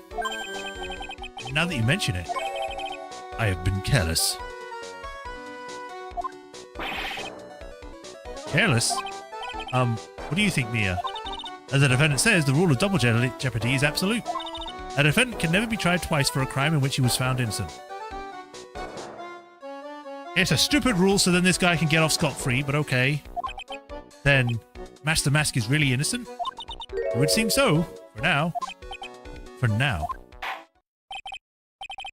This feels like it's just a cop-out, so then Phoenix gets to keep his win record or something. Now then, the court finds the defendant not guilty.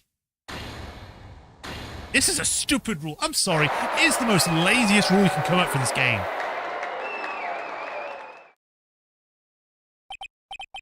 Boy, this is really lucky. Wait, this isn't so good after all. You see, the thing is, I'm Master Mask after all. October 14th, 3:35 p.m. Did it, Phoenix. Thanks, Mia. It's been a long time, hasn't it? Yeah, it's because Maya doesn't call on me much these days. Oh? I'm just joking, Phoenix. Don't take things so seriously. But on the other hand, Maya, she seems kind of torn these days. You mean about becoming the Master Karain's channeling school? Becoming the Master means saying goodbye to your mother, or our mother. Misty Faye, right? Watch over her, will you, Phoenix? That's what I've been doing! I put my life on the line to keep her stop being kidnapped! Or put in prison, or whatever! Of course. Well then, see you around. Bye. Stop coming back and giving me more work. Mia. Mr. Wright. I don't know what to say. Congratulations, Mr. Delight. Thank you so much. No, wait. Nothing really matters anymore. Oh, come on. Just be happy already. Maya. You've been cleared of all the murder charges and got off of Master boot. But in exchange, I lost everything. Huh? What do you mean? Stealing security information from KB Security, becoming Master Mask. I did it all for one reason, for her. I mean your wife, Desiree? She hates criminals more than anything. Come to think of it, she was once held hostage by some robbers, wasn't she? She always said that how she hated sneaky criminals. I knew that, but once I got fired from KB Security and I lost all the money I had, she wouldn't have any reason to stay with me. I thought that she would leave me for sure. So that's why you became Master Mask. Yes, but it's all over now. A broken ball can never be put back together. That's not true, right, Nick? Right. Really? Can we go back to the way things were? No, you will forever be a lone man, destitute and never married anymore. You'll be fine, and Nick can prove it. I can? Kinda wish you would have checked with me first. Mr. Light, even if a ball is broken, there's always a way to put it back together. I guess it's the urn. That's the only thing I'm getting from this. The sacred urn. Desiree's the one who found this. Desiree, your wife. She's always believed in you, Ron. That's why you'll be fine. You don't have to worry about anything. My badge. You see this? I'm an attorney. Yes, I know. Ah, there you are. Mr. Light. You did it, Ronnie. You're innocent. I'm so happy. Thank you. I appreciate that. But, I suppose you don't want anything to do with me anymore, do you? Ronnie, why didn't you talk to me about what was going on? I had no idea you would quit KB Security. I never imagined that you were really Master Mask either. Mr. Light, what are you going to do now that you know? You're not going to really leave him, are you? I'm going to murder him! Come on, isn't it obvious? It's obvious, isn't it? How could I ever let a wonderful man like him get away? After all, my bike's really fast. So fast, there's no way that he could ever get away. But didn't you say you hated criminals? Huh? Oh, I only hate people who act all cowardly and sneaky. Like that detective. I see. My Ronnie went and declared his crimes before he committed them, like a man. I just love a man who's so chivalrous. Literally, the first time we caught you says, I don't like criminals, when we showed you freaking stuff to do with Master Mask. Chivalrous? I knew I was right about you. Every day I spend with you is filled with thrills and excitement. Desiree, you really do love Ron, don't you? You're just willing to give him a whole blasé on everything that he does. Great. Nicky boy. Yes? I'm really glad I asked you to defend my Ronnie. Thank you so much. I'll never forget what you've done for us. Oh, well, take care of yourself. You too, Nicky boy. Oh, I can feel my face going red. Mr. Nick, Mystic Maya, congratulations. Talk about bad timing. Mr. Nick, how could you? With another man's wife in front of Mystic Maya. No, you got it all wrong. I'll never forgive you. Never, ever. And then I died.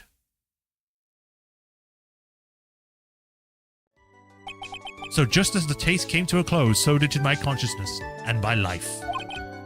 Ron said a broken bowl can never be put back together. But I know that's not true. I mean, just look. Aw, it's kind of cute. Although the Ami looks like it's been put on with, like, cheap paint or something. Here's a perfect example of one that's been put together even better than before.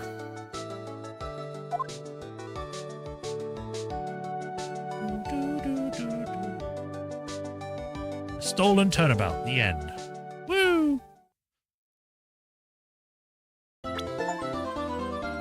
Recipe for Turnabout. She's a mate now. Brand new episode has been unlocked. Well, seeing as we've just finished one case, we can now see the preview for the next case for Friday. So let's have a look. Honestly, it'd be funny to see Wright being channeled. It would. That's enough. This court sees no reason to prolong this trial. The case is extremely clear. I see no room for interpretation of the facts. It wasn't me. I swear it wasn't me. The evidence and testimony have been seen and heard and conclusive. The victim was alone at the table when he drank from the poison-covered coffee. No, you're wrong. I know what I saw. I saw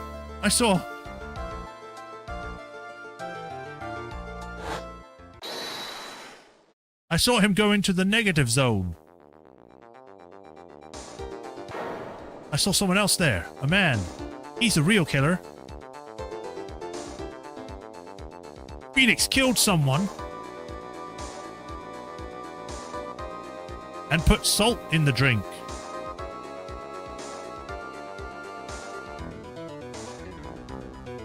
Why would anyone believe me? Well, I like this song.